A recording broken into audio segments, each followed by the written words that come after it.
Yes, ẹ káàbọ̀ sí orí ètò Lady K Ifeoluwa show, the baby of Yoruba nation. Ẹ̀yin mọ́mì mi, ẹ̀yin dádì mi, mo tún ti lọ gbé wá o. Ṣẹ́rí tí mo lọ gbé wá yìí, mi ní fẹ́ rojọ́ púpọ̀ lórí ẹ̀ ju wípé gẹ́gẹ́ bí ìṣe wa, please don't harass anybody.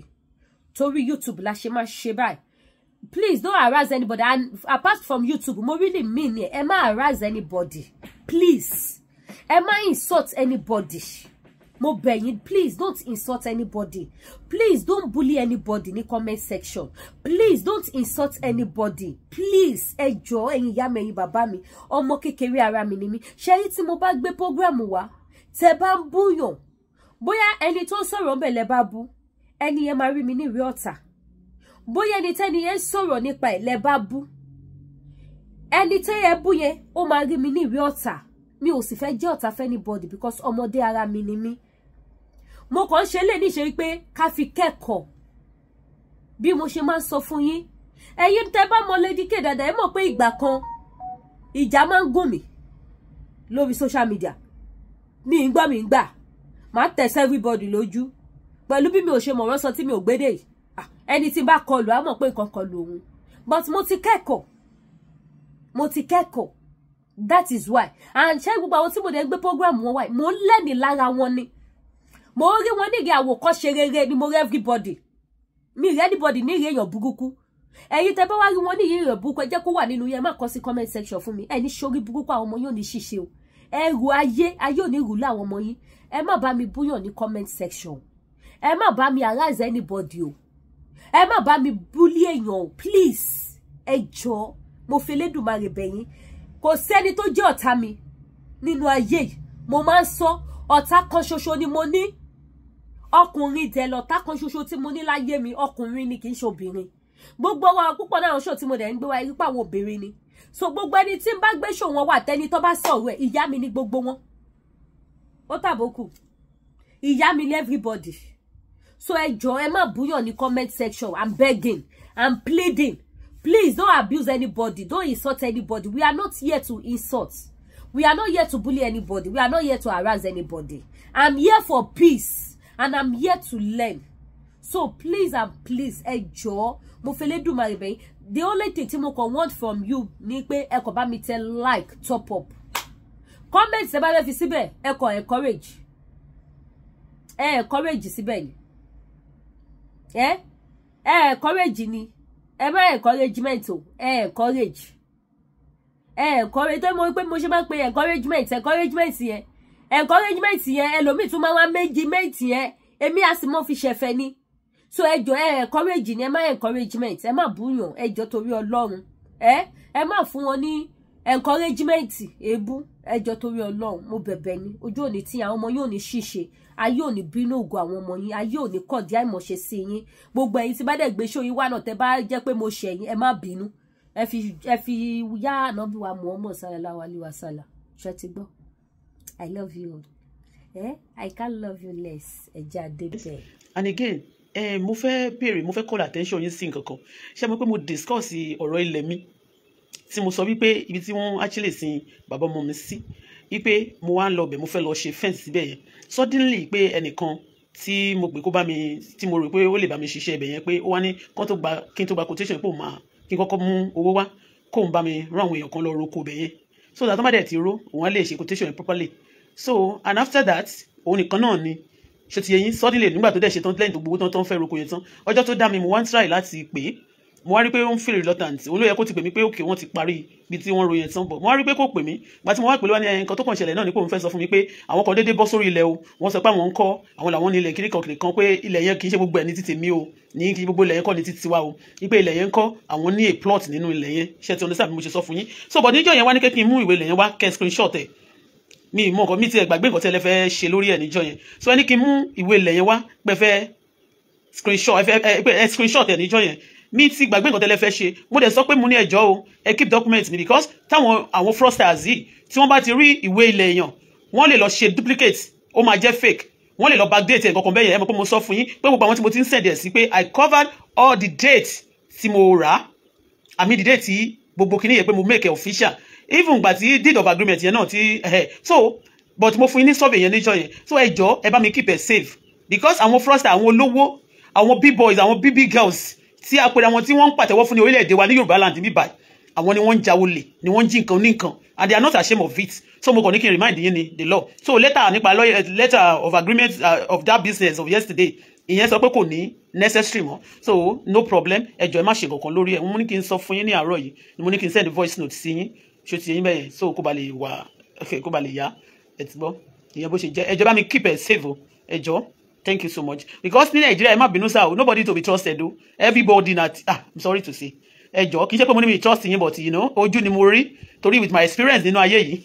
Ara ilé, ọmọ, ìyá, gbogbo ẹbí àtàrà, gbogbo wọn ló fẹ́ jà ènìyàn lólè láti bá yẹ ẹnìkan jẹ́ kán lè fìdí. So ẹjọ́ sá, ẹ má feel offended o. Please keep it well. Good morning. I will call you back today. Tẹ́ bá dẹ̀ ráyè, ẹ lè send message sí mi. Ẹ ṣé gan ni. Good morning. Thanks so much. Bye.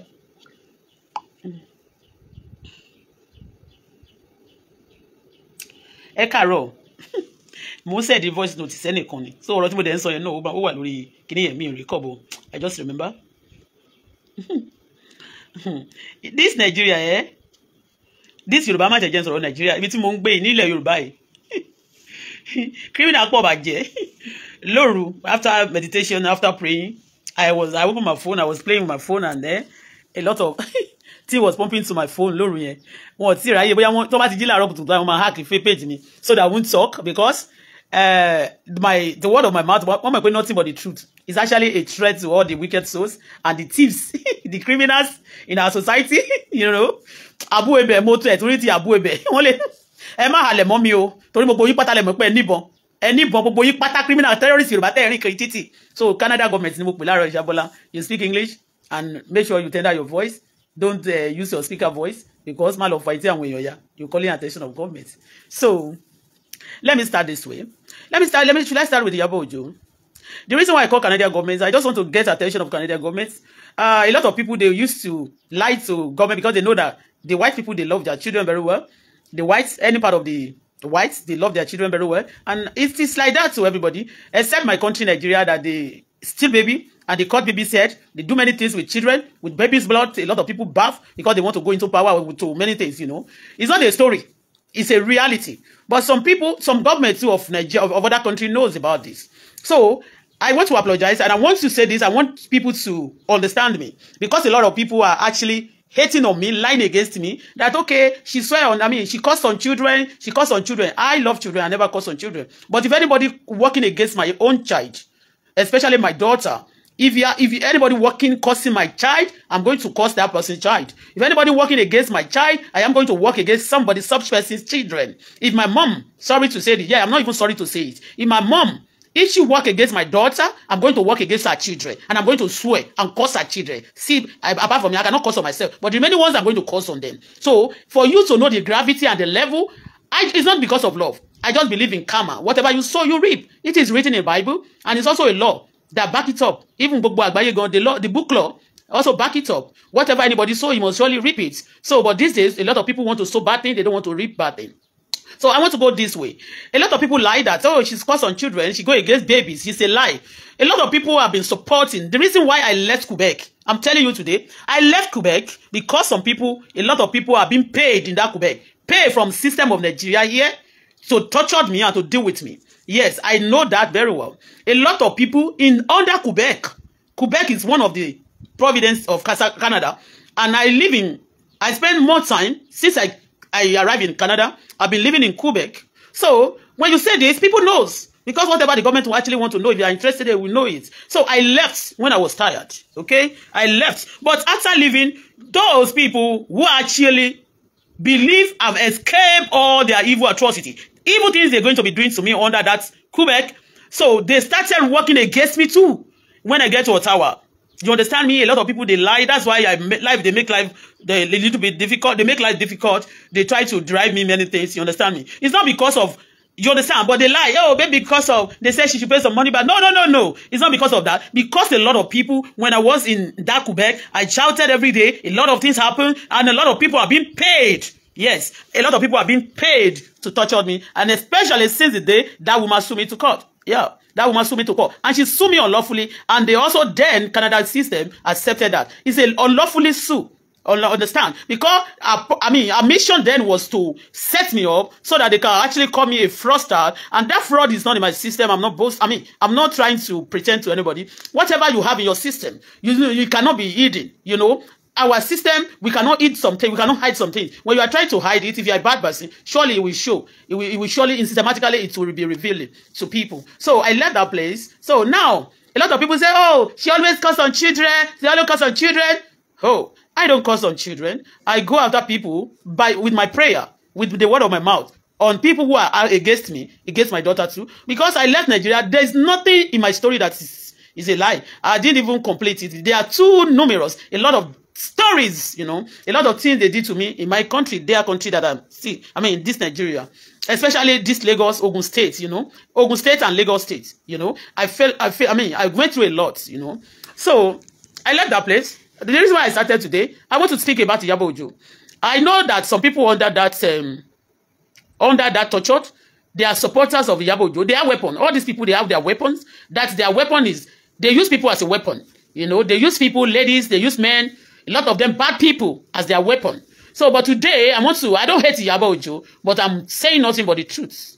Okay? And again, I call government because most of the time, when these idiots, I'm sorry to say, all these criminals, anytime they commit their offense, they commit their crime, they mention government. And let me show you the sign for you to know that actually mentioning your name. They lie to the society most of the time that government are the one doing it, even when you don't know anything. I don't know, maybe some government officials may be part of it, but they always do like this. Do like this, pointing up that the people in authority are the cause of the problem. After killing a lot of people and stealing from people, they point up, they do this, that the people in authority are the one committing those offenses, and that's why I call attention. So anytime we are complaining about these terrible things, about people trying to investigate them, but a lot of people now, I notice that they are not investigating the criminals. They tell the innocent people, they make life miserable for them. But me, if anybody wants to study me, I've given them long rope, long time, and I promise them that study me, whatever you want to do, any investigation, do it. And in fact, all the phone I've used, you know, most of them, I sell them.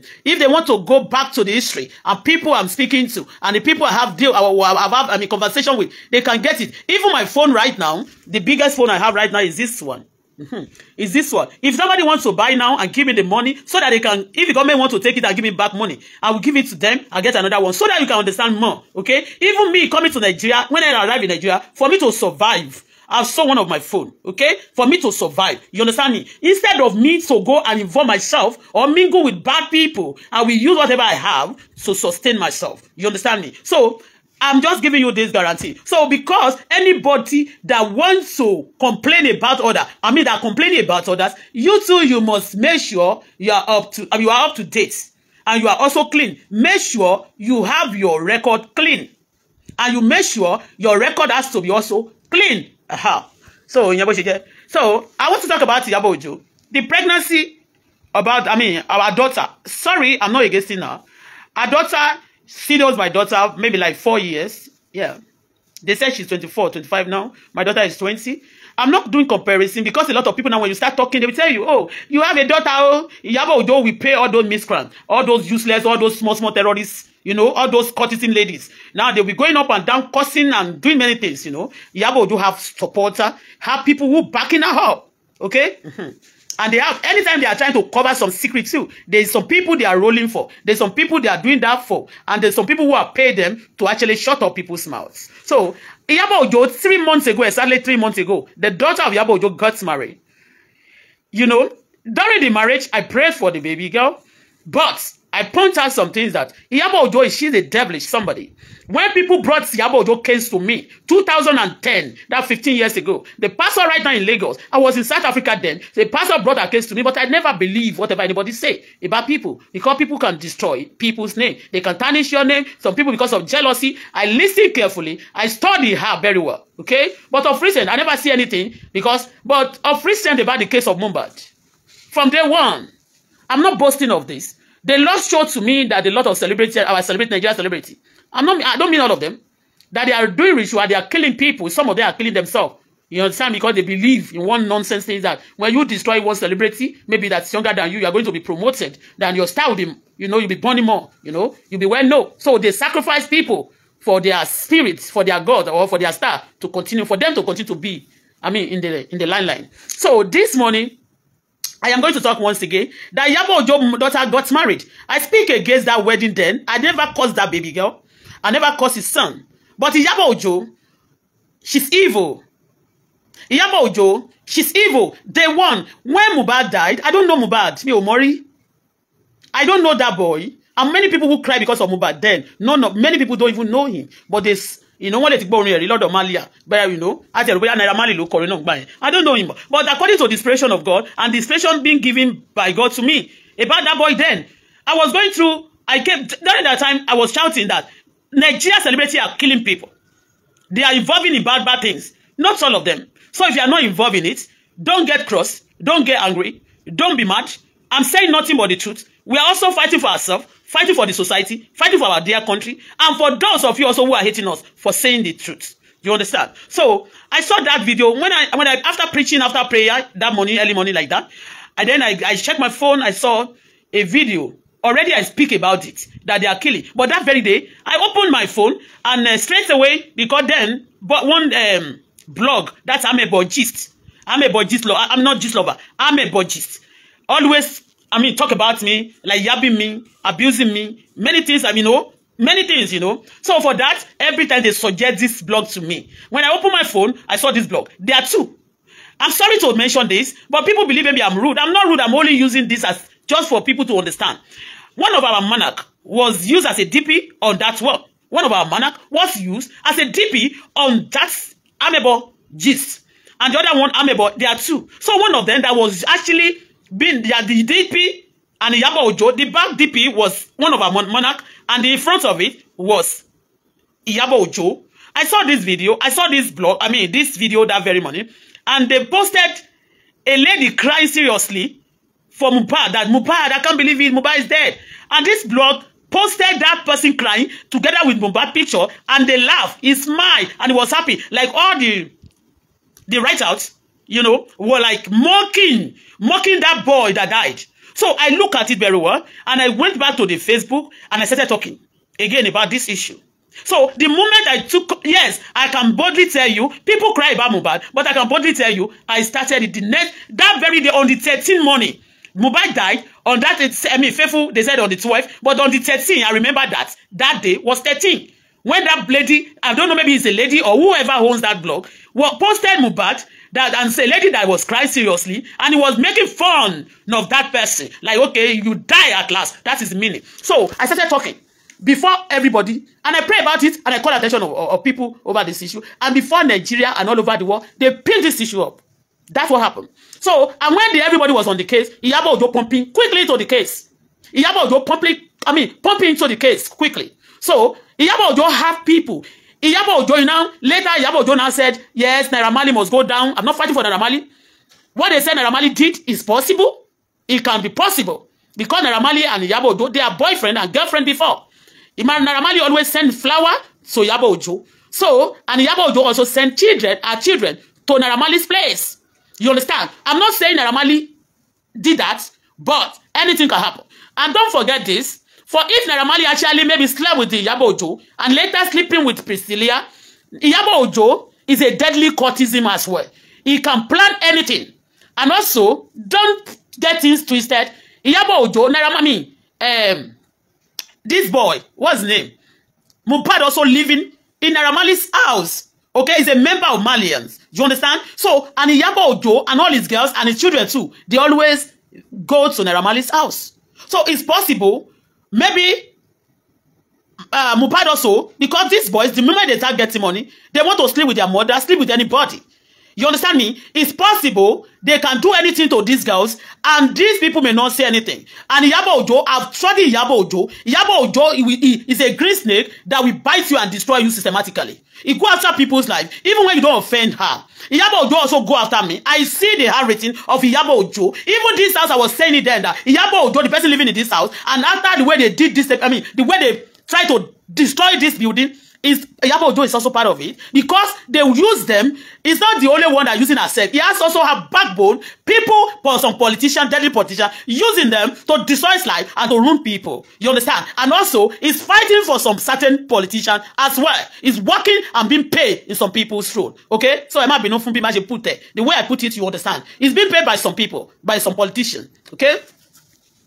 So, Iyabo Ojo is a bad person. He knows about the death of Mohbad. I am telling you. Maybe the boy as well have offended him. Because Iyabo Ojo is close to that family. Very well. Not family of Mohbad, but the family of Naira Marley. That is the Malian. You understand? The Malian. And you see, when you listen to Mohbad's song, Mohbad composed a lot of songs to abuse a lot of ladies too. Like, Mommy Shukushuku. I know later they giving me during the time to check Mohbad. One saw anything called Mommy Shukushuku fun. Lara won celebrity. One saw fun anything called Mommy Shukushuku fun. And all these girls too, they are python. They are not even green snakes. Some of them are green snakes. They are python that swallow people. They can swallow both male and female girls. Both male and female. So they are working seriously. I've said it before that Iyabo Ojo is working for terrorists. I'm not blackmailing them. It's the truth. But people are trying to hide. They are trying to protect wicked souls in our community. The moment we continue to protect evil, just our community, we cannot have peace. And we need peace. And we need to grow. We need to overgrow. We need to step up. The level we've been finding ourselves for this donkey years, it's me. We have been long in this crime level. It's time for people for Nigeria government to fight this crime. Please, for God's sake, Iyabo Ojo, now, her daughter got married 3 months ago, exactly 3 months ago.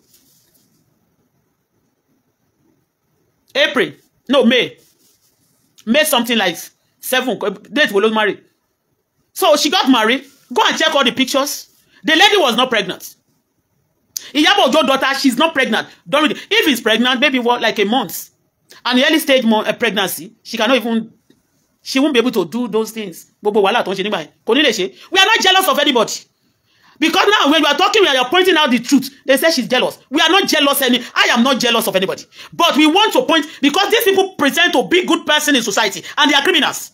Okay? Now, after 3 months, I will show you the video yesterday. Nibi not a baby shower. Go and check the back of that baby. I will show you the video now.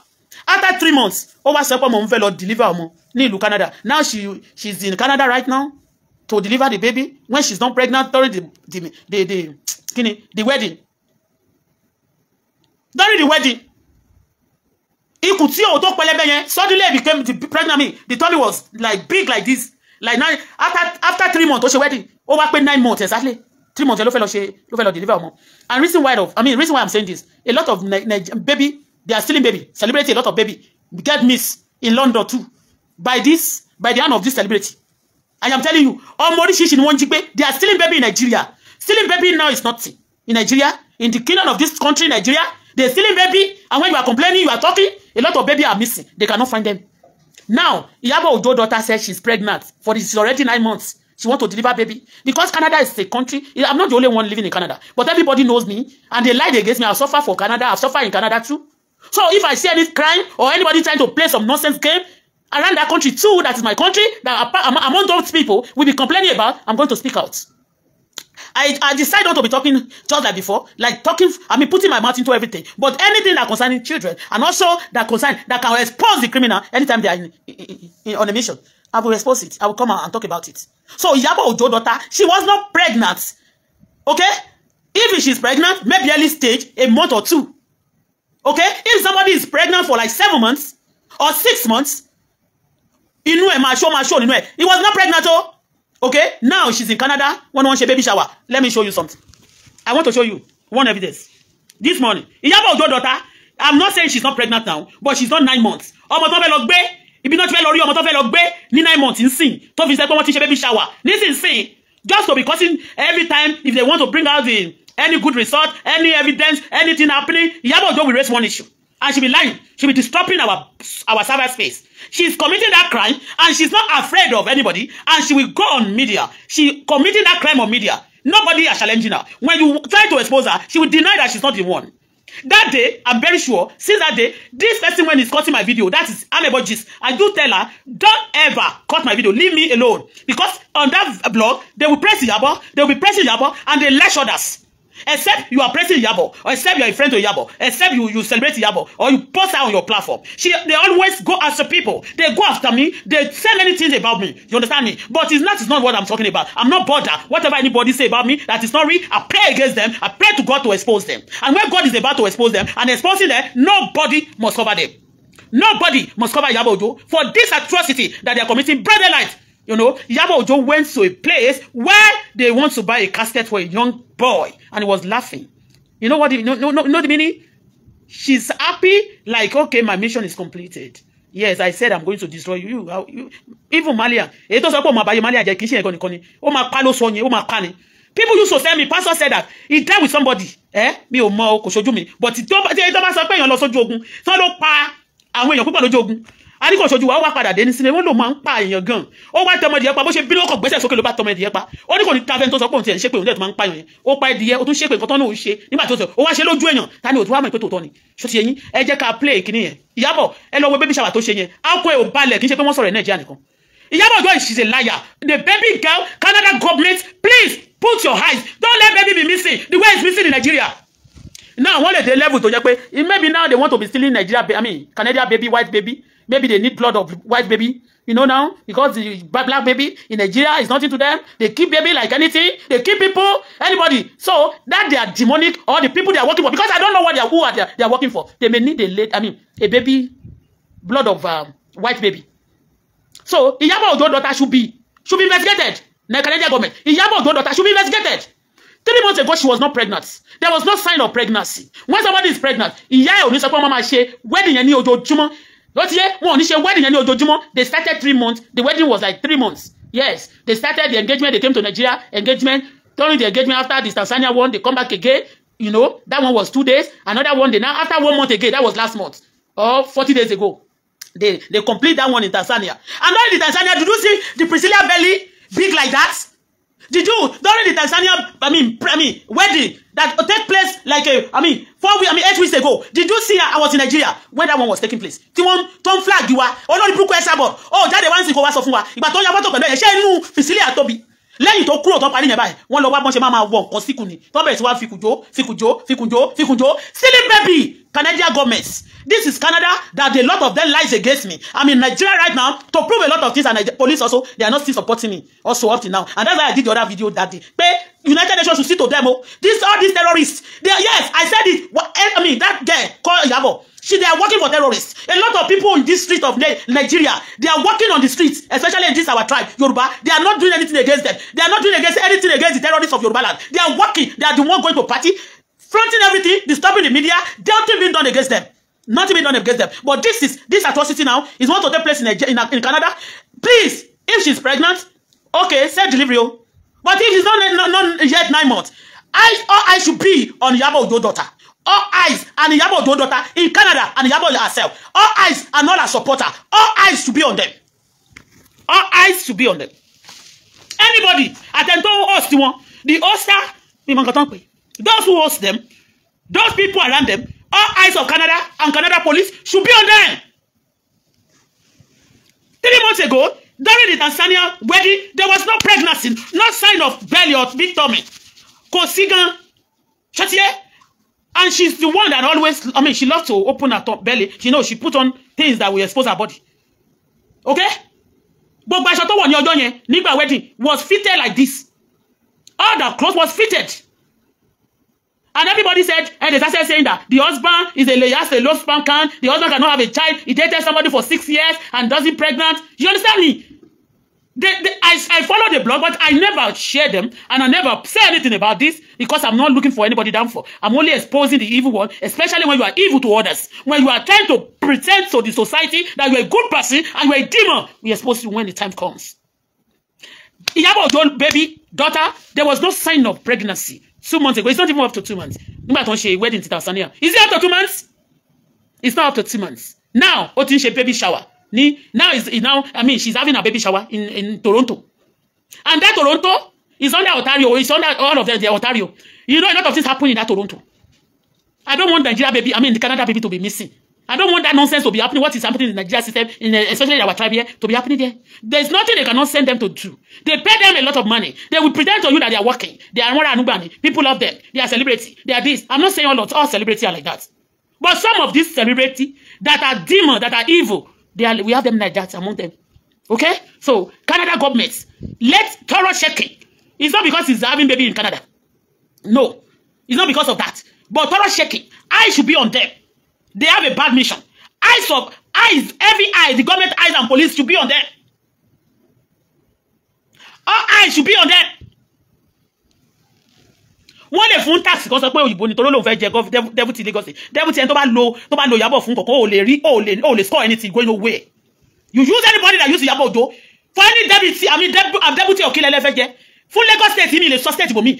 Mi wọlé Ọlọ́run ò ní gbà yín láàyè. Because Ìyábọ̀ Òjó supporting people that kill children, and you want her own child to be leading, possible, and I'm not hating on her, and I'm not hating anybody, but for security purpose.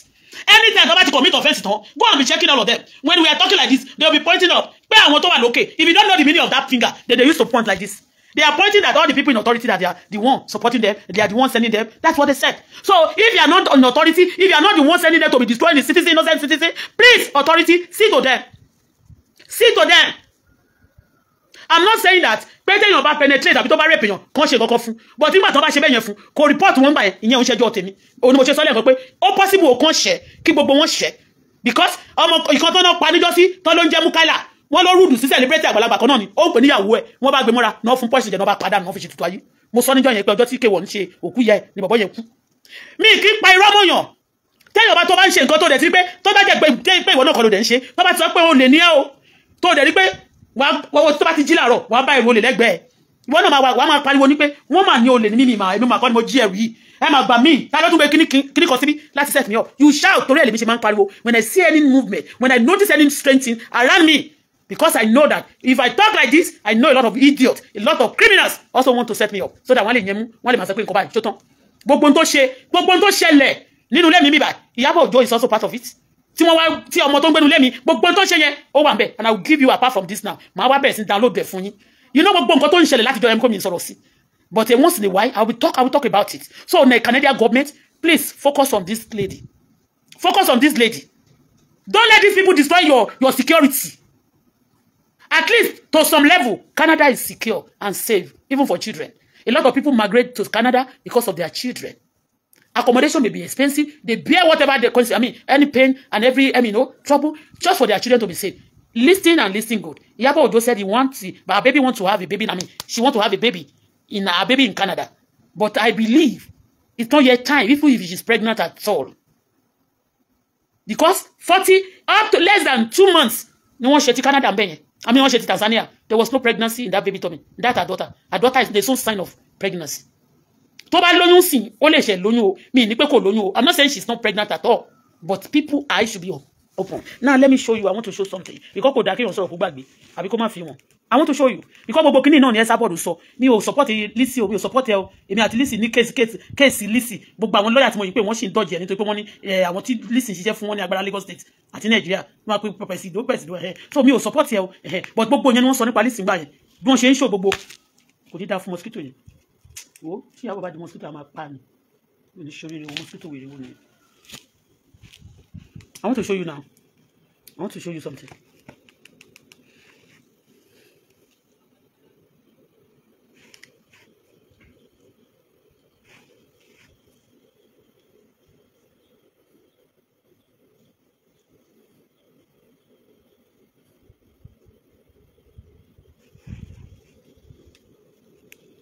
Listen,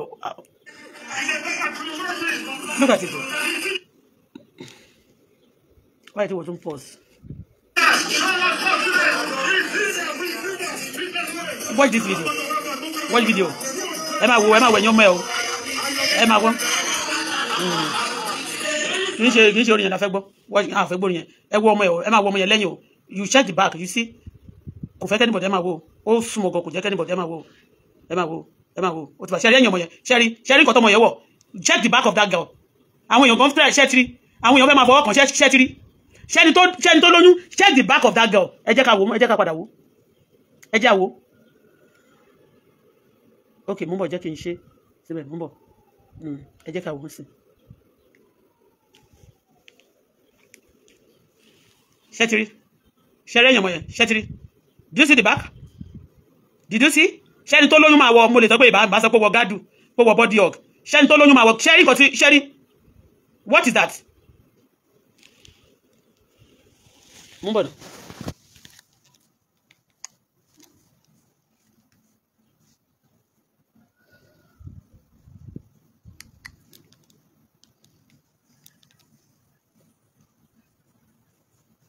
ẹ jẹ́ àwò dáadáa ẹ jẹ́ àwò mo fẹ́ kì í ṣe orin yẹn mo fẹ́ ẹ máa wẹ̀yìn ẹ o gbà tó rí pé àwọn èèyàn fẹ́ máa fọwọ́ kàn lẹ́yìn ta ni wèrè wọ ìgbà táwọn èèyàn fẹ́ máa fọwọ́ kan ọmọ Ìyábọ̀ Òjó lẹ́yìn ẹ lọ ibẹ̀ yẹn gbà tó fẹ́ máa fọwọ́ kàn lẹ́yìn obìnrin kan tó wà ní Canada tó máa ń sọ̀rọ̀ yẹn gbà tó fẹ́ máa fọwọ́ kàn lẹ́yìn ó fọwọ́ ẹ̀ bó ṣe fi ọwọ́ tiẹ̀ bó ṣe fọwọ́ gbé ọmọ yẹn lẹ́yìn ọwọ́ ibibẹ̀ yẹn ibi tí àwọn èèyàn fẹ́ fọwọ́ kàn yẹn because àwọn èèyàn gan wọ́n fọwọ́ kàn lẹ́yìn ṣe ti understand wọ́n rí bẹ̀ yẹn ṣó ti yé yín bó ṣe fẹ́ fọwọ́ kàn lẹ́yìn ló ń bá fọwọ́ gbé ó wá ní kó lọ jókòó ẹ máa wò ẹ já wò bí ìsọ pé kò lóyún o bọ̀ kò tí ì tó bímọ ṣó ti yé yín so ibi tó ti fẹ́ rọmọ ṣẹ́tìrí kí ló wọ̀ sẹ́yìn yẹn kí ló wọ̀ yẹn kí ni nǹkan tó wọ̀ ṣẹ́ni tó lóyún máa wọ gbogbo nǹkan tó wà ní tó yọ ọkọ̀ tó lẹ́gbẹ̀gbẹ̀ báyìí kí ló wọ̀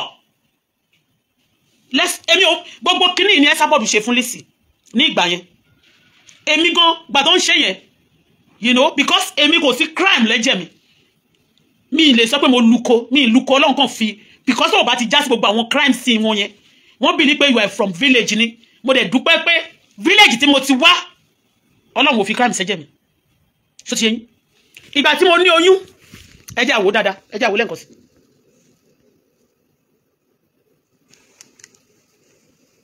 ẹ jẹ́ àwò lẹ́ǹkan sí. I'm not hating on her o I'm not hating on her o shey you see what is that at the back ìwọ wèrè wọlé lè tó show face ẹ̀ ń bí what is that kí ló wà lẹ́yìn yẹn wetin be that ẹ jẹ́ kó ìyẹn ẹ máa rí o but táwọn èèyàn fẹ́ máa fọwọ́ kàn lẹ́yìn táwọn èèyàn ṣẹ́tìrí what is that kí ni gbogbo yẹn ṣẹ́tìrí ó wá fọwọ́ bò ṣẹ́rí bó ṣe rí pé wọ́n fẹ́ máa fi ọwọ́ kàn àwọn èèyàn fẹ́ máa fọwọ́ kàn ibẹ̀ yẹn ṣẹ́rí Ìyábọ̀ Òjó fúnra rẹ̀ bó ṣe fọwọ́ gbé nìyẹn ṣé wàá gbé wá ní kó lọ jókòó torí pé àwọn èèyàn fẹ́ máa touch ẹ̀ because people too they can pretend well pé wọ́n support ẹ̀ kán dẹ̀ máa ti mọ̀ pé kí ni irọ́ màá ní kò máa ní kankan ṣó ti yẹ yín do you understand kí ló wọ̀ yẹn kí ló wà ní gbogbo yẹn kí ló ṣe gbágungbàgun lẹ́yìn Priscilla yẹn kí ló ṣe gbágungbàgun lẹ́yìn Priscilla kí ló ṣe gbágungbàgun lẹ́yìn Priscilla ẹ jẹ́ n play kẹrin dáadáa kó má dà pé bẹ̀yẹn nìkan ó yá ẹ wo kí ló ṣe gbágungbàgun ṣẹ́tìrí bó ṣe rí pé wọ́n máa fọwọ́ kàn lẹ́yìn obìnrin kan fọwọ́ kàn lẹ́yìn bó ṣe ń gbé lọ fúnra rẹ̀ nìyẹn kí ló ṣe gbágungbàgun lẹ́yìn ṣẹ́ni tó bá kí ló ṣe gbágungbàgun lẹ́yìn when you know this girl before tó bá rí bí tó ti máa múra wàá mọ̀ pé kò ní gbogbo kọ̀tọ̀ kò ní kọ̀tọ̀ lẹ́gbẹ̀ẹ́ kò ní kọ̀tọ̀ kí ni kọ̀tọ̀ wo ló wà ní gbogbo bẹ̀yẹ ìgbà tẹ́ bá tún ṣe nǹkan tẹ́ ẹ̀ ní fẹ́ kí tọ́lọ̀ máa fẹ́ mú yín tọ́lọ̀ máa mú yín kí ló ní tó tiẹ̀ lè wọ aṣọ tó tiẹ̀ free díẹ̀ aṣọ míì ẹlòmíì aṣọ tó free ó lè jẹ́ mini á free bí pa ló máa wọ̀ ìwọ tún jẹ́ kó wọ̀ bóyá ẹni tó kọ́ ẹ ó tún jẹ́ kó wọ̀ gbogbo ara ẹni tó wọ̀ sísàlẹ̀ ó ń ṣò nísàlẹ̀ lọ́kàn ṣe kìí náà ṣé Priscilla ní kọ̀tọ̀ lẹ́gbẹ̀ẹ́ ni olórí burúkú wo ló sọ pé only how does that be only how does that your headache olórí burúkú à ń sọ̀rọ̀ criminal à ń sọ̀rọ̀ crime bó sọ pé that is our headache if you go to Canada and you lie you are committing that crime here and you want to be destroying the system and expose yín ṣáni mo mọ nǹkan tó ti ṣe ní Nàìjíríà yìí láti sọ pé bóyá nǹkan kó ṣẹkẹṣẹkẹ sọ́wọ́ mi kò lè possible torí pé I will expose them and I'm not going to go around anybody show anybody pẹ̀lú mi I won't play with anybody kì í ṣe pé bóyá mo kanra I know that ẹni tó fẹ́ sunjọ gbúdọ̀ fi pupa ra ó yá wèrè ní tó sọ pé kí ni ó ní that is how people will come out to shine. Let me tell you, if I do bad thing, do it for my daughter. A sọ pé Ìyábọ̀ Òjó pa èèyàn ó support àwọn tó ń pa èèyàn ó gba owó ó fi àkáǹtì ẹ̀ gba owó báyìí ó tún sọ pé òun ò gbọ́ owó tó ń ṣe èpè pẹ́ni tó bá ti bà tọmọ lọ́mọ jẹ́ tọmọ lọ́mọ ni wọ́n bàjẹ́ I'm saying that Canada government should focus ṣáà ní kó má bímọ ni kó sọ̀kalẹ̀ láyọ̀ àtàlàfíà Ọlọ́run tó sọ̀kalẹ̀ láyọ̀ but government should focus attention ní bíbá yìí ní orílẹ̀-èdè Nàìjíríà àwọn kan tó pera wọn ní blogger tó ti sọra wọn di celebrity bíbí náà lórí mídíà náà ti ń sọ̀rọ̀ pé wọ́n fẹ́ ra ọmọ kan ní 7 million bẹ́ẹ̀ ni fúnra wọn ni wọ́n wá ṣàlàyé ara wọn ní ìgbà yẹn ìyá olówó tó bẹ̀ wọ́n pé kán máa gbógun tì mí àṣírí wọn padà tún ni pọ̀ kò sí nǹkan tí Nàìjíríà gọ́ọ̀mẹ̀ntì ṣe fún ìyá olówó náà àti gbogbo àwọn tó ń ṣe òṣìyẹn tó sponsor wọn kò sí nǹkan tó ń ṣe fún wọn orí mídíà náà ti expose ara wọn tí wọ́n negotiate pẹ̀lú àwọn twins tó bá ti rí pé èèyàn lóyún báyìí wọ́n ní kó lọ ṣe scam wọ́n bẹ̀rẹ̀ sí fún lówó wọ́n fẹ́ gba ọmọ yẹn ni ọmọ yẹn náà máa sọ́dọ̀ ọmọ wọn ọmọ wọn yẹn London wọn náà kọ́kọ́ máa ń kó wọn lọ pàtó kọ́kọ́ sọ story yẹn wọ́n wí pé ṣó possible wọn náà máa ń kó wọn lọ London wọ́n á gba ọmọ bí wọ́n kó wọn lọ London bóyá wọ́n tún jí ọmọ ní London náà wọ́n tún gbé wọn wálé I don't understand wọ́n jí ọmọ wọ́n jí ọmọ ní ìlú Amẹ́ríkà náà wọ́n tún Canada ń sin Amẹ́ríkà ti yarí mú wọn lọ́wọ́ Canada ń sin ni wọ́n fẹ́ descend and we are calling Canadian government ṣebí Canada government rí wa àjálẹ̀ àdẹ̀ṣe nǹkan burúkú wọ́n lè parọ́ mọ́ akọ́rò ìpá àwọn kan wà fẹ́ bọ̀ àbí kó jẹ́ pé aṣọ nǹkan tó yẹ pé ó really touch àwọn kan nípò agbára I know you can't fi kanra bá mi jà wọ́n mọ̀ pé ọmọ tó dání mi ò involve nínú bad thing wọ́n lè sọ pé Auto Bola gba credit pé mo ní káàdì mo fi sanwó lé mo jẹ́wọ́ lé mi ti san mi ò jalè ló jẹ́ bẹ́ẹ̀ I'm not involved in bad thing.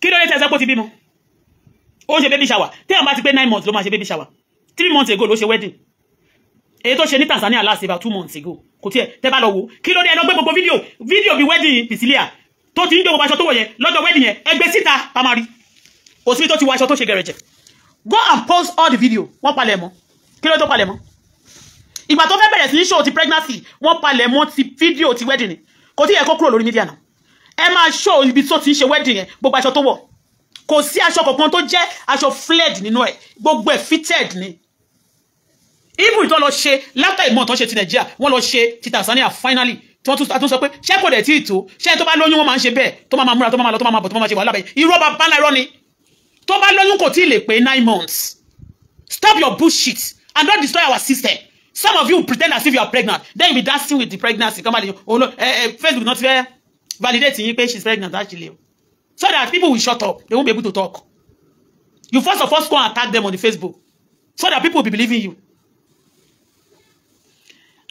if she's pregnant 2 months ago kò tí lè tó 9 months nísìn stop your bullshit tó bá tún sọ pé London ló fẹ́ lọ bímọ sí àmàgbọ́ but Canada ló fẹ́ bímọ sí abúdọ̀ call attention of Canadians ó ti yé because ọwọ́ Ìyábọ̀ Òjó mo rí nígbà tí mo wà ní Canada gbogbo nǹkan wọ́n lò gidi gan fún mi fún burúkú so tó máa pretend lórí social media torí pé wọ́n máa bí pé wọ́n fẹ́ cover ẹnu èèyàn tó bá ti lè sọ tòótọ́ kan báyìí wọ́n máa wà nínú group ni ẹ jẹ́ ẹ̀yin tẹ́ máa ń ṣí group lórí burúkú tẹ́ máa fẹ́ lọ invite mi yẹn tó bá invite mi sí group ọ̀hún ikú máa pa ẹ́ má invite mi mi ò ṣe gbẹ̀yìn ẹ̀yin wèrè kan tẹ́ ṣe join blog lẹ́nu ọjọ́ mẹ́ta if you invite me tó kàn sọ pé join this blog máa ṣépè fún yàrá yẹn ni don't do that to me Canadian government should take note and watch very well if they should open their eyes.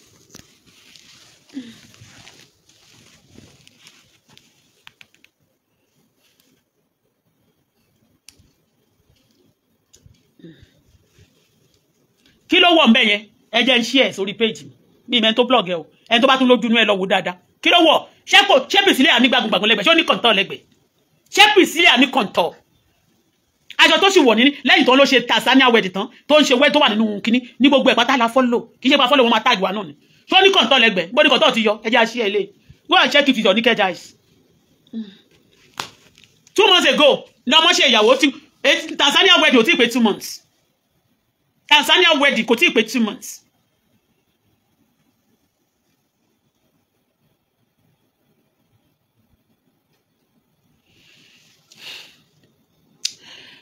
Okay, you know what? I'm screenshotting your everything. Má rò pé ìwọ tó sọ̀rọ̀ yẹn Ìyábọ̀ Òjó ó ní ìkọ̀tún na ìkọ̀tún you dey. Ó ní na ìkọ̀tún they will later stone you to pay finally. Mú bọ̀ mo ti dé. Mú bọ̀. Because we say the truth. We expose your bullshit. Kò ní dá fún yàrá yà yín. Stone who to dead. Ikú bó yẹ máa stone Ìyábọ̀ to dead nìyẹn. Ìyábọ̀ ló yẹ fún ikú òkú. Ó nìyẹn. Okay? Can see that screenshot all your threats. I screenshot all your threats. All your threats. I screenshot all of them. Ó ti yé ẹ máa rò pé ètò ẹ̀ṣẹ̀ ń jọ́sẹ̀ rò pé ẹ ti ṣe àṣegbé. Kò sáṣegbé kankan láyé àtìpamọ́ ló wà. Ó ti yé. Ó bá rò pé máa sanwó. Mo máa san owó each petition 200,000 màá wá san wà wá ní pé wà máa send in ó ní screenshot it Ìyábọ̀ Kútì ó ní screenshot it who cares I know you terrorists of Yoruba people you are working on the ẹ̀rìn lórí street tí wọ́n bá ṣe kankan tí wọ́n máa query ìjọba fún àwọn tó bá ti yánsà máa pariwo ìjọba la máa pè.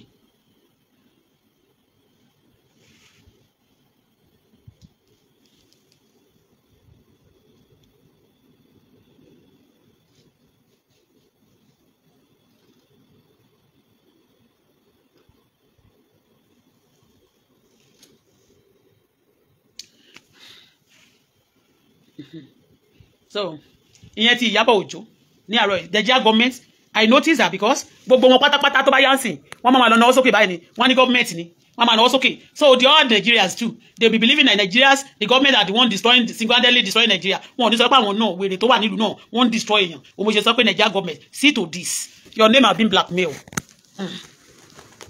Nigeria government your name have been listed wọ́n ti blacklist yín. So I want to show you something now and I will go out of this room.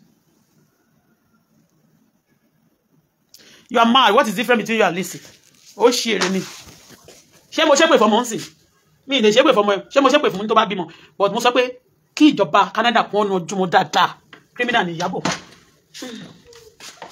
So, secondly, ṣẹ́rí mo ń ṣe gbogbo lẹ̀kúnnú lé. I change. Mo sanwó láti change àwọn lẹ̀kùn yìí ṣẹ́tìrí. Níjọ́ yẹn, ṣẹ́rí pé wọ́n gbàtọ́ máa ṣe lẹ̀kùn yìí tán. Ṣé ti yẹ yín mẹ́yẹn? Ṣẹ́rí bọ́ ṣe ní kí wọ́n fún wọn ní ọ̀dà. Mi ìmọ̀ ẹni tí kú máa pa tó ní kán ṣe gbogbo ẹ̀ bẹ́ẹ̀ ṣẹ́tìrí mo sanwó owó tí mo sọ fún àwọn guys tó ń ṣe lẹ̀kùn yìí níjọ́ yẹn mo sọ extra money like 15,000 extra fún wọn lẹ́yìn náà mo ra oúnjẹ fún gbogbo wọn yes I gave money I feed all of them tí ò yẹ kó rí bẹ́ẹ̀ lẹ̀kùn yìí kò ṣí látọjọ́ tán ti ṣe àná ni wọ́n ṣẹ̀ṣẹ̀ wá ṣe ni wọ́n ṣẹ̀ṣẹ̀ ẹnìkan ṣẹ̀ wá bá mi ṣe nínú wọn ṣẹ́tìrí gidi tó ẹ̀kọ́ yan lókè bẹ́ẹ̀ tán fi support kìíní ẹ̀ bá tán ṣe tó ẹ̀kọ́ ṣe tán wọ́n ní kán má ṣe because they are so mad. So ti yẹn they are so mad eléyìí náà ṣẹ́rí eléyìí normally ṣẹ́rí pé wọn ẹni tó ṣe láì sí wọ́n ní kó ṣe náà ìbọn ṣe ní kó ṣe nìyẹn wọ́n bìlí pé kó bàjẹ́ ẹ tó understand so wọn ò ṣàṣì dáadáa anyway ó ní screenshot all the evidence who care ìyálàyà yín sẹ́ẹ̀ a máa pe tá bá ti pe Nigeria government tí wọ́n bá ṣe kọ̀ọ̀kan sọ̀rọ̀ yín a máa pe Canada a máa pe United Nations ó ti yẹ yín mẹ́yẹn a máa pe United Nations lò ṣe àwọn criminal lọ káàkiri gbogbo ìgboro olórí burúkú wọn. So Canada government we been calling Nigeria kódà pé wọ́n ní torí a máa rí ngbà míì bó ṣe máa gbé ọmọ president yẹn a fi ya fọ́tò wọn a máa tag wa a máa ṣe wọ́n báyìí kò jẹ́ mí ẹnìkan kò lè lọ máa ya fọ́tò pẹ̀lú àwọn people ní power kó wá bẹ̀rẹ̀ sí ní máa fi da ìgboro rú kọ́ máa payọ̀ kọ́ máa bá yéèyàn jẹ́ kọ́ máa bẹ̀wọ́ kọ́ lọ máa attack èèyàn face to face kọ́ máa ní ká máa sọ̀rọ̀ ní ìlú tó jọ bí gbogbo wa sí kò ní dáa kórí bẹ́ẹ̀ o kò ní dáa kórí bẹ́ẹ̀.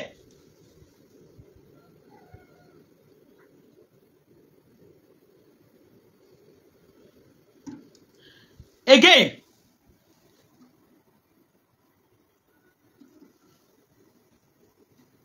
mo ti share clean sórí platform so n tí mo sọ ní àárọ̀ yìí ẹ lọ take note of it gbà tí ọmọ yẹn lóyún àmì tó bímọ tó ṣe gbogbo ìyàwó for 3 months inú ẹ̀ kò show sign pé lóyún so ti yé kò show sign pé lóyún gbogbo aṣọ tó dẹ̀ wọ̀ kò síbi kan tó ti wọṣọ tó sọ pé okay o free gown maternity gown ló wọ̀ yìí o pé bí ó fi ṣe gbogbo ẹ̀ pátá ló wà fitted ó ti yé àdẹ̀ báyé anybody jẹ́ mo sọ pé tó bá lóyún o ìsọ̀kalẹ̀ àǹfààní àwọn ò kì í ṣe èèyàn tó máa èèyàn mélòó ní Ìyábọ̀ gbàdúrà fún tó máa ní pé eré lòún ṣe Ìyábọ̀ ń pa ayé èèyàn jẹ́ ni Ìyábọ̀ ń ṣe ìkà Ìyábọ̀ ó ń pa ayé èèyàn jẹ́ ni ó mo ṣe mọ̀ pé Wùmí kan tí wọ́n ní wọ́n ń pariwo yẹn gan kò ṣe Wùmí ló ní wọ́n ń support kò ṣe Wùmí ni wọ́n ń cover ta ni wọ́n ń cover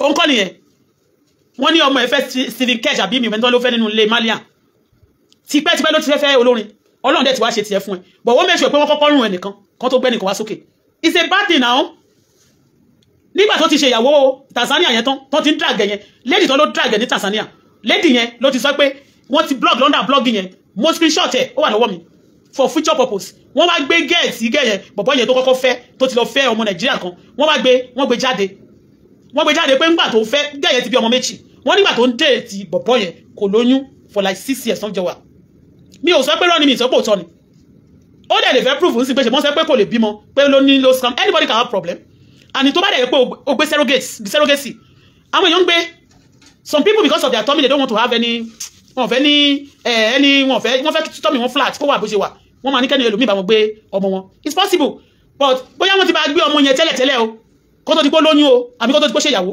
bó bá jẹ́ ìyẹn ló fẹ́ ṣe fine but oyún tó sọ pé tí wọ́n fẹ́ pé 9 months nígbà tó ṣe ìyàwó tí oyún ẹ̀ ò tí ìyàwó yẹn ò tí pé 3 months bàbá láàárọ̀ ni ó ti yẹn mo ní oyún gbà tí mo ti slim gan tí mi ò tiẹ̀ tí ìwọ 20 something ṣó ti yẹn téèyàn máa hide oyún gan ó máa ṣògan tó bá ti pé 3 months báyìí kò síbi tó fẹ́ ráìjẹ̀ sí ṣọtiyé so ó lóyún first pregnancy ẹ̀ kò ṣó ní ara ẹ̀ kò ṣó ní kùn ẹ̀ ikú ẹ̀ flat bẹ́ẹ̀ yẹn kò dé wáṣọ kan tó jẹ́ pé free kọ́mọ̀ bá sọ pé fi bò mọ́lẹ̀ ó wá dé nísìn after 40 bóyá bíi 8 weeks later ẹ wá sọ pé ó ti fẹ́ lọ bímọ sí Canada ó ti fẹ́ lọ bímọ sí Canada àwárí ẹ̀yìn ẹ ló wú aṣọ yẹn ìgbà tí Ìyábọ̀ Òjó rí pé wọ́n fẹ́ máa tẹ̀ lẹ́yìn àwọn kan rí pé nǹkan kan ṣò lẹ́yìn ẹ̀ wọ́n fẹ́ fi sísẹ̀ máa tẹ̀ Ìyábọ̀ Òjó fọwọ́ kọ lẹ́yìn yẹn kó má bàa rọwọ́ fi bò bẹ̀yẹn ó dẹ̀ gbé lọ sórí síìtì pé kó lọ jókòó tó bá ti lọ jókòó yẹn anybody ò ní lè access ẹ̀ mọ́ kán tẹ̀sẹ̀ wò bóyá lóyún àbí kò lóyún bóyá wọ̀ nǹkan àbí kò wọ̀ nǹkan ẹ lọ́wọ́ náà ṣe ẹni téèyàn bá ti ń ṣe ìkà tó bá ti ń ṣe ìkà wọ́n máa já rẹ̀ ní ó dẹ̀ máa wò wàá rí kò sí bí wọ́n ṣe máa tú ó máa tú síta eléyìí mi ò ètì ọmọ yẹn wàláì mo gbàdúrà fún bẹ́ẹ̀ ni mo gbàdúrà fún but anybody ní bá jáde tì mí tó lórí burúkú Ìyábọ̀ Òjó tó máa ṣe ìkà fáwọn ọmọ ọlọ́mọ tó máa ṣe ìkà tó odidi ọmọ ẹ̀mí sọnù kó má tẹ̀jọ́ òun ló pa wọ́n má jẹ́ kò sí bí Ìyábọ̀ Òjó ṣe lọ́wọ́ nínú ikú ọmọ yẹn wàláì kò sí kò ṣe Wùmí ló support kò ṣe Wùmí she pretend àwa tó bá gbé ọmọ Mohbad sẹ́sẹ̀ kọ́ máa lè sọ pé ìyá gidi ni ìyá burúkú gbà ní Ìyábọ̀ Òjó Mohbad kú olóró síbẹ̀ tó lọ rẹ́rìn kò sẹ́ni tó notice other people tó wọ̀ bẹ̀rẹ̀ tó rẹ́rìn Ìyábọ̀ ló kọ́kọ́ bú sẹ́rìn tó ra casket ọjọ́ tí ìyá ẹ̀ tó darúgbó tó kú kò máa rẹ́rìn Mohbad kú ọmọ kékeré tó jẹ́ ẹgbẹ́ ọmọ ẹ̀ ẹyẹ age-mate lòun àti Priscilla àbí òun àti ẹ̀gbọ́n ẹ̀ Priscilla tó ń pè investor ó máa kú ó dẹ̀ lọ síbi tó ti fẹ́ lọ ra pósí ó dẹ̀ rẹ́rìn bẹ̀ ẹ dẹ̀ máa sọ pé she's a good person olórí burúkú ni gbogbo yín àmọ́ pé terrorist pọ̀ nílẹ̀ Yorùbá yìí gbogbo yín pátá lẹ ti múlẹ̀ ẹ̀yin ọmọ òṣì wọn yẹn lẹ ti múlẹ̀ láti ba yé ọ̀dà sí jẹ́ ṣé àwọn tó ń pa yẹn kò ń ṣèyàn ló bí wọn we say no to killing and bullshit and terrorism yín Ìyábọ̀ Òjó ń ṣe fún terrorism mo ti sọ for long time mo ti sọ ó jẹ́ sìn tẹ́ ẹ bá wo dáadáa àwọn tó ń ṣiṣẹ́ fún they are terrorists àwọn tó dẹ̀ pa Mohbad they are terrorists téèyàn bá ṣe ẹ ìgbà tó sọ pé Ìyábọ̀ Òjó ń kọ àwọn bàbá Ìjẹ̀ṣà wọn ló fàdí yambi kan ṣe bẹ́ẹ̀ lọ sẹ́wọ̀n tó bá dẹ̀ ṣẹ̀wọ̀n ìtàn sí ajáde ó ṣe gbé Mohbad tó bá jẹ́ pé òun náà wà náà tó sọ pé ó lo forceful entry fún ọmọ ẹ tẹ́ máa fi pa wọn London net tẹ́ máa sọ pé wọn máa bàjẹ́ ni wàá gbé wọn síta torí mi mọ nǹkan tó máa fi báyàn sùn tó tún gbé ọmọ ẹ lọ́bẹ̀ nobody kò sí mo má jẹ́ ń tọ̀ yín I forfeit any relationship for my daughter's sake mo lè wọnú relationship nísìnyí because my daughter is ó ti mature ó ti pé 20 mo forfeit gbogbo relationship ni for my daughter's sake ìwọ ó máa gbé ọmọ láwọn ọmọ àtàwọn ọmọ ọlọ́mọ ó máa kó wọn wàá máa rán wọn lọ́bì kan kó tó di pé Mohbad kú ò sọ jáde pé wọ́n fún àwọn ọkùnrin drug mo bá jẹ́ tòótọ́ are you a mother useless or you are just okùn wà kọ́tẹ́ máa fi bojú gbogbo owó royalty àti gbogbo owó Mohbad ń sìn ẹ máa ti fi ṣayé ẹ máa dẹ̀ máa gbọ́mọ ìṣẹ́ṣẹ́ máa ra iPad wèrè kan àwọn yẹn máa bìí pé ó dẹ̀ nice yẹn ó dẹ̀ nice gbogbo àwọn tí ó bá gọ̀ ni ó máa ń gbé ìgúnnu yẹn nobody like us will never fall for that gimmick you are playing dirty role ni dirty game pátápátá ló ń play Ìyábọ̀ Òjó you are a bad person ọjọ́ tí o kọ́kọ́ fẹ́ ṣe ìyàwó yẹn Nàìjíríà bí mo ṣe dé sí Nàìjíríà báyìí ọjọ́ tí o fẹ́ ṣe ìyàwó tó fẹ́ wọṣọ wèrè kan tó wà stone beaded aṣọ mi yẹn kẹ̀dẹ̀ mo ti rà láti 2021 gan mo ti rà mo kàn gbé wá sí Nàìjíríà pé òkè tí bá wọ Nàìjíríà lẹ́kọ̀ọ́ tó pé ó bá ṣọwọ́ nínú àníwọ̀ ní Canada tá a bá wọ nínú ilé àkọ́mọ́ bọ́ọ̀lẹ̀ ni mi níbi ìbàdí tí bá wọ mo lè wọ jáde torí Nàìjíríà la wà wẹ́dà wa kẹ̀dẹ̀ rédè ẹ̀gbá láyé ń bá mu wá o inú ilé ni mo ti ń wọ̀ látọdún tí mo ti rà jẹ́ ń wọlé nǹkan Nàìjíríà kí n drop ẹ̀ sí Nàìjíríà o ń bá gbé wá sí Nàìjíríà torí pé ẹ fẹ́ wọ stone beaded kìíní ọmọ yíbò tó gbaṣọ tí nínú hòtẹ́ẹ̀lì tí mo wà wọ́n dẹ̀ bá gbaṣọ mi jẹ́ mo pariwo ń gbà yẹn mo ní Ìyábọ̀ wá jèrè iṣẹ́ ọwọ́ ẹ̀ mo dákẹ́ mo ní Ọlọ́run gbogbo wọn pátá àṣírí wọn má yóò bò ṣọwọ́ ọwọ́ Ìyábọ̀ Òjó gbogbo ẹni tó kúrò nílé tán banúlé jẹ́ gbogbo àwọn tó lónú lé celebrate ni wọn àti gbogbo àwọn èèyàn máa ṣe tán wọn máa bẹ̀bẹ̀ kí má gbé lọ sí court kí má gbé lọ sí wọ́n ti kọ́ mo ti sanwó fún lọ́ọ̀yà ó ti competition yẹn ọlọ́pàá ti ní kí wọ́n lálágbọ́n mi ìkàn fẹ́ sọjọ́ tí mo fẹ́ lọ bẹ̀ ni torí àti lọ́ọ̀yà àti lọ́ọ̀yà anybody mi ò trust anybody any day I want to go there I won't tell anybody I'll just go there torí mi lè jẹ́ kéèyàn lọ set me up lọ́nà mi sọ pé lọ́ọ̀yà máa set me up o but in this Nigeria anything happen I trust nobody bí mo ṣe ń sọ̀rọ̀ yìí mo trust anybody mo trust ìyá tó bí mi trust my first born mi trust brother àti sister mi trust anybody mo sọ so why will I so the case is kò sí bó ṣe fẹ́ kú that case yẹn mo ti san 200 ni wọ́n gbà láti competition yẹn after that mo dẹ̀ tún ti fún wọn ní approval is 50,000 mo ti fún wọn ní owó fún approval of the petition so tell me bó mo ṣe máa forgo ẹ̀ mi ì lè forgo ẹ̀ tí wọ́n wá lé mi tí wọ́n sọ pé now ìkọ̀tún yẹn náà máa ti stone me to death ìyára ìyá yín ẹ̀ ní dúró wò bẹ́ẹ̀ ni mo sọ fún yín ẹ̀ ní dúró wò tán jẹ́ ń sọ fún yín mission yín ti ń bàjẹ́ all things that you want to use to set me ẹ máa rí pé ilé mi somebody said you want to investigate ó fẹ́ invest sínú ilé mi ó kọ gbogbo àwọn èlò tí ṣe tí kíní yẹn fẹ́ business ẹ bá fẹ́ for 1 second after 12 days ó máa gba ilé mi lọ́wọ́ mi tí pọ̀ tó irọ́ bọ́ bá mo kàn wó báyìí mo kàn wí pé àdúrà lèmi máa fi ṣẹ́gun yín bó ṣe gbà yẹn bó ṣe wish mi ló ṣe máa rí fún ẹ tó bá ṣe àkójọ tó bá ní nǹkan rẹ tó ṣe tó ṣàṣeyọrí tán àwọn nǹkan tí ò tó mọ̀ náà máa fi gbà sọ lọ́wọ́ ẹ ayé yín bẹ́ẹ̀ káyé mi rí láyé yín máa rí àtẹ̀yìn torí mi ìbáyé èèyàn jẹ́ mi ìdẹ̀jà yàn lólè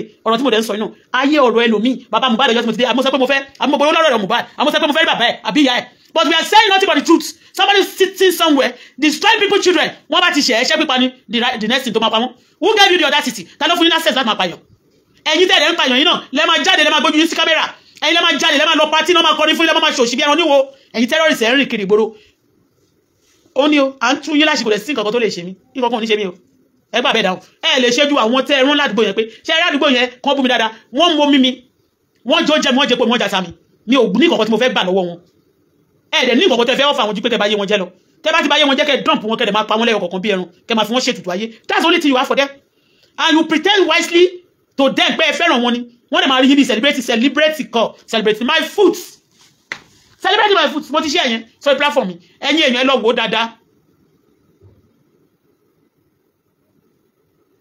ẹ̀yin èèyàn ẹ lọ wo ibi tí ọmọ Ìyábọ̀ Òjó yẹ bí tó ti náà ṣe baby shower tó ti ṣe baby shower yẹn àwọn èèyàn fẹ́ máa tẹ̀ lára báyìí ìgbà tí Ìyábọ̀ Òjó sí pé wọ́n fẹ́ fi system touch ibi bẹ̀ yẹn kí ló wú lára ọmọdé ní ẹ̀yìn ní gbogbo ẹ̀gbẹ̀gbẹ́ ẹni tó kọ́kọ́ ní oyún for the first time ikùn yẹn máa wá sókè báyìí ṣe bí Esabod sọ nígbà yẹn ló bukú madam ṣe bó sọ pé téèyàn bá lóyún ikùn ẹ̀ báyìí ó máa ní máàkì wá sókè máàkì ò ṣe wà níbi tí Bísílà yẹn ó ní téèyàn bá ti ní oyún báyìí ó ní ikùn ẹ̀ máa ní black mark kan báyìí tó máa wá ó ní tìrísì ò ní gbà ẹ̀ títí Bísílà náà kò ṣe ní black yẹn ikùn tí Bísílà ń gbé fún wa yẹn kò ṣe ní máàkì yẹn whatever goes around comes around ṣó ti yẹ yín ìgbà tí mo ní oyún ọmọ mi tí mi ò tiẹ̀ ń ṣe celebrate wọn tí mọ̀ mí all over the world wọ́n kàn mọ̀ mí lẹ́pẹ́ wọ́n mọ̀ mí jẹ̀bọ̀dẹ̀ wọ́n mọ̀ mí láwọn ibi kankan mo kàn popular kékeré díẹ̀ kò sẹ́nu tí wọ́n fi kùn mí kò sí nǹkan tí wọ́n sọ wọ́n ní ṣe mọ̀ pé princess ṣe mọ̀ pé ó ní bọ́ọ̀dì tẹ́lẹ̀ bóyá ó ṣe kiri kan ni bóyá ó ṣe kiri kan mo forfeit lóyìnbó tó yẹ kí n lọ bí sí ni mo bí sí general hospital Ẹ̀pẹ́ bàbá ẹ̀ ti kú sí o ṣùgbọ́n bàbá ẹ̀ wà ń bẹ àwọn èèyàn tó weakness tó ń wá sí hospital èrò ń rush ní hospital yẹn ni princess bímọ gbogbo ẹni tó ń tàn kan ní general hospital Ẹ̀pẹ́ ń jọ yẹn lọ gbogbo oúnjẹ wọn lára gbogbo drinks wọn lára tó pátá tá ń fáwọn èèyàn tó wá kí mi ní hospital kẹwọ́ wá ní kòkò máa gbogbo nǹkan tó bá ti wá ń sọ̀rọ̀ wá máa náwó sókè tó bá ti ń sọ̀rọ̀ wá máa náwó sókè á máa purọ́ mọ́ àwọn gọ́ọ̀mẹ̀ntì ṣé gọ́ọ̀mẹ̀ntì náà ló máa tún sọ pé kán tún ti máa ti lóyún yẹn o oyún yẹn ń kọ́ o kán tún lọ kó máa ti pé 3 months o àfọmọ wọ́n sọ pé ó ti fẹ́ bímọ simply because wọ́n sọ̀rọ̀ nípa Mohbad sí pé ibo ni kú Mohbad ti wá gangan kí ló dé tí gbogbo yín kóra yín jọ pọ̀ sínú tíìmù sínú WhatsApp kan ìwọ́dẹ̀ ló dá WhatsApp yẹn sílẹ̀ ìwọ náà wọ́n ló ń control Instagram ọmọ Wùmí yẹn Wùmí sì á máa rí pé òun tó òun ṣe ájò òun òfẹ́ káṣírí òun ṣe kíkan òfẹ́ kọ́ òun meanwhile ìwọ gangan ni ọ̀tá ẹ̀ tó pọ̀jù ìgbà tó ń dàgẹ̀ ńgbà yẹn bó ṣe ṣẹnu rẹ̀ pé kó ṣàṣẹ kókó ó máa sọ ni tó bá ti wá wọ́n tàgẹ̀ bí tó sọ pé kí ká má sọ̀rọ̀ because you want her to go down for it ẹ̀jẹ̀ tí ó ṣẹ̀ ìwọ dẹ̀ ní àtọ́kọ ẹ lẹ promote ọmọ yẹn lọ sí London last ìwọ àti Paul ló lẹ promote ọmọ tó ń jẹ́ Mohbad yẹn ní London ìwọ iná ló kọ́kọ́ dárúkọ ọba Elégùṣì lẹ́yìn ọba Elégùṣì ìwọ iná ló dárúkọ Naira Marley ló dárúkọ Sam Larry sọ pé àwọn yẹn ò ná torí bó ṣe nọmọ yẹn kò dùn mọ́ mi nínú wọ́n máa punish wọn for them wọ́n dẹ̀ ti jẹ punishment wọn wọ́n máa nọmọ tiwọn náà títí ó máa fi kó sọ́wọ́ tó bá ti yá ni bọ́tì ta ló pa gbogbo road tiẹ̀ ìwọ bẹ́ síta ni ó wá ṣe bíi pé kọ́ má bàa fúnra sí ẹ yóò wá ṣe the only way to defend yourself is to attack wọ́n bẹ̀ sí attack yẹn wá ṣò nísìn pé ẹni group pé ẹni tẹ́ fẹ́ kó ṣẹ̀wọ̀n ló máa ṣẹ̀wọ̀n ẹni tẹ́ bá fẹ́ kó kú ló máa kú ní orílẹ̀-èdè tí bàbá ẹ̀ ò ti jẹ gọ́fúnà ó bá yé olówó jẹ́ ó bá yé ọlọ́rọ̀ jẹ́ Ọlọ́run mo sọ nígbà yẹn pé you are being sent to destroy a lot of people ta ló sanwó fún ẹ pé kó máa ba yé èèyàn jẹ́ Ìyábọ̀ Òjó I'm not supporting this yo lọ́yà tí ó primo send message sínsìn lọ́yà yẹn ti send message mi padà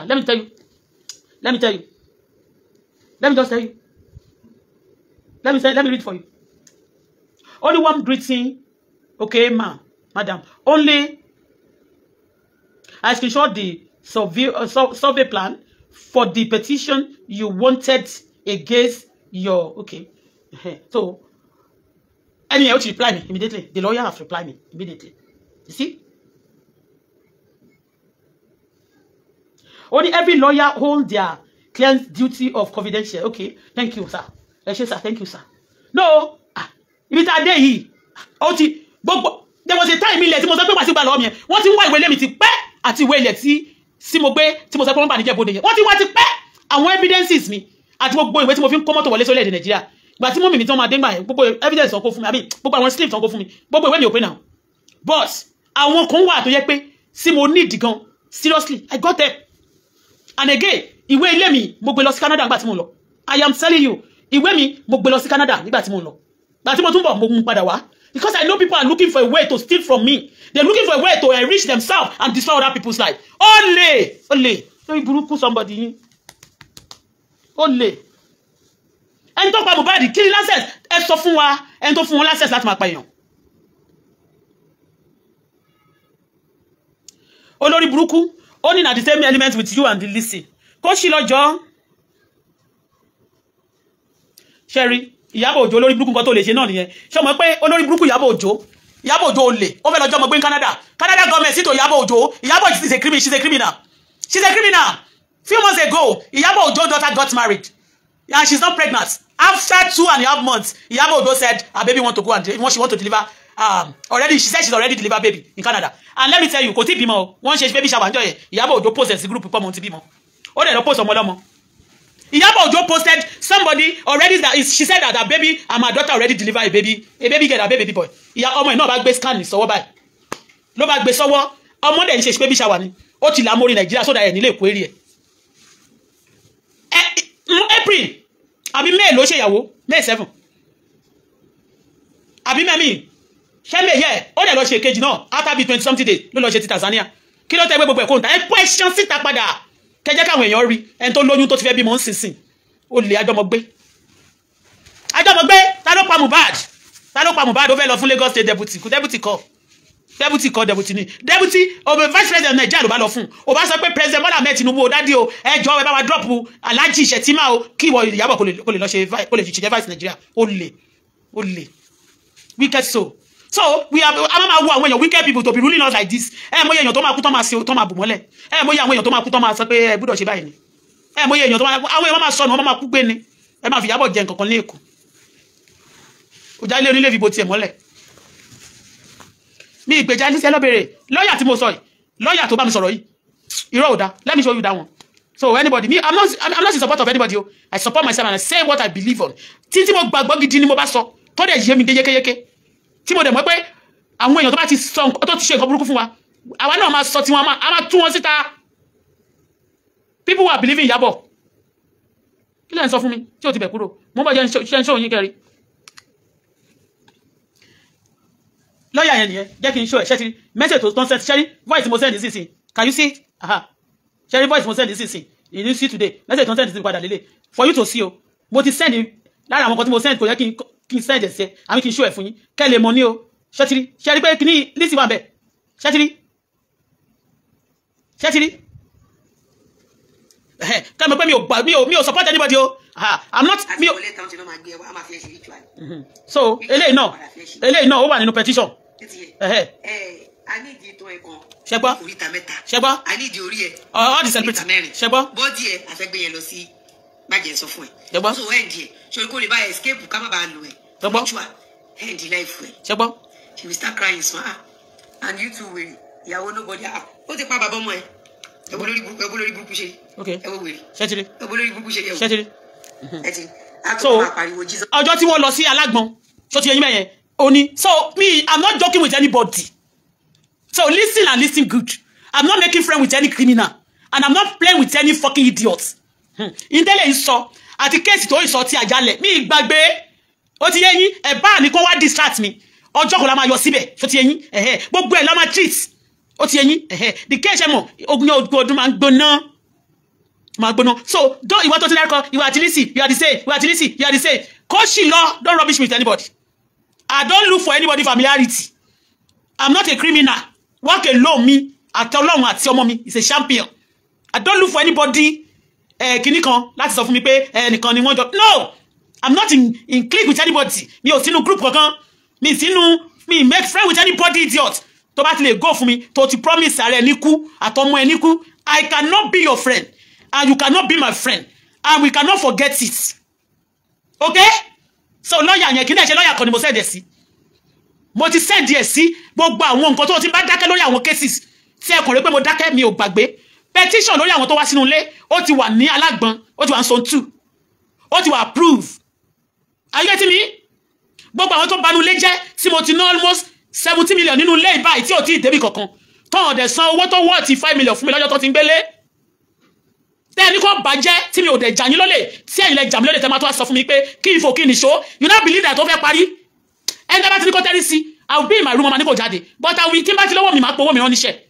máa pe owó mi tí bá ti ní owó mi máa pe owó mi rán níṣẹ́ ṣó ti yẹ yín mi ní anybody ṣe ọ̀rẹ́ orí burúkú kankan so gbogbo yín tẹ́sán yóò àdìsí kó sì lọ tí I want to talk about Lizzy èmi àti ẹ̀ àtijọ́ sọ̀rọ̀ ẹnu ó dẹ̀ ti promise many things they tortured me nínú ọ̀rọ̀ tó sọ nílùú Canada èmi náà máa sọ̀rọ̀ tó bá ti yá kì í dẹ̀ ṣe pé mo máa kò déédéé sọ mo máa gbé gbogbo evidence ni ṣótiyé àtàwọn tó bẹ̀ níṣẹ́ kéèyàn sọ fún mi mi ṣe tutù I think I dey play with all of you tó pé mo sọ̀rọ̀ Ìyábọ̀ wà lè pé mo fẹ́ bá Ìyábọ̀ Lizzy ṣeré I'm not playing with her mo ti sẹ́ndì ọ̀rọ̀ ẹ̀ sí lọ́ọ̀yà mẹ́ta mo ti sẹ́ndì ẹ̀ sí petition wà lórí ẹ̀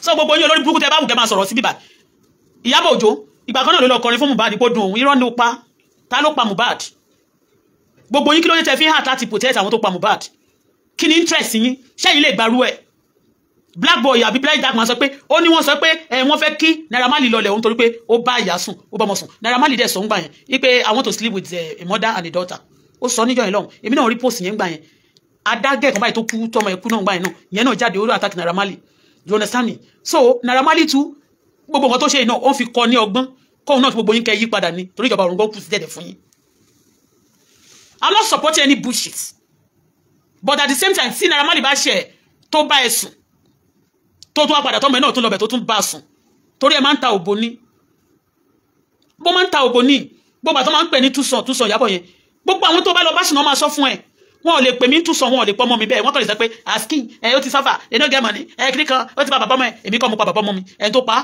ọmọ union pẹ̀lú conjunction with obìnrin aṣẹ́wó kan tó gbé South Africa àwọn náà bẹ̀ láti pa mi sí South Africa nígbà tó kú àwọn òkè ń pààyàn bí kò sẹ́ni tó wà lọ́wọ́ mi tó máa ṣánkú ṣé ti ẹyin ọmọ òkè ń tọwọ́ oníkọlà làwa ọmọ ònílẹ̀ nítọwọ́ wa ànípọ̀mọ́ gbè àwọn òkè ànáìtì orí mi òkè ń pa èèyàn àfi ẹni tí ànáìtì orí mi bá ti ṣìkọ́ta ó gbẹ́ kòtò sílẹ̀ fún rẹ̀ ni tó bá gbẹ́ kòtò sílẹ̀ fún wa kó sí kòtò yẹn tó bá gbẹ́ kòtò sílẹ̀ fún dọ́tà mi wà kó sínú tó gbẹ́ ọmọ mi kọ́ ló máa sùn síbẹ̀ ṣé ti yé nǹkan tá ànáìtì mi máa ń ṣe nìyẹn bọ̀ ká múyàn téèyàn bá ṣèwà gan àní sọ pé kó kú ṣé ti yé yín téèyàn bá dẹ̀ rèpù wàá sọ pé rèpù ẹni tó rèpù tí mo mọ̀ rí tí wọ́n dẹ̀ sọ fún mi tẹ́mi dẹ̀ mọ̀ pé máa rèpù mo ti sọ́rí náà kò dẹ̀ sí nǹkan tó ń ṣe sí ṣó ti ẹyin bẹ́yẹn so kẹ́nìbọ̀dì máa rubbish mi pẹ̀lẹ́ ní olórí burúkú mi kì í ṣe attention seeker tí n bá jẹ́ attention seeker lórí YouTube máa wà lójoojúmọ́ máa gbẹ́nu sí gbogbo nǹkan tó sọ I'm not afraid of anything for you pé tí n bá sọ̀rọ̀ ẹ mọ́ máa ṣe kékeré kan ẹgbẹ́ dákòdò bàbá ṣàṣùn tí n bá ti ń sọ báyìí máa pe Canada government United Nations máa pe Nigeria government ṣó ti ẹyin máa pe gbogbo wọn torí mi ò pa èèyàn mi ìdẹ̀mọ́ bí olódodo ṣe fẹ́ kú sípò ìkà mi ìdẹ̀ jalè mi ìdẹ̀ borílẹ̀-èdè jẹ́ say no to killing and batting ni mo sọ ní society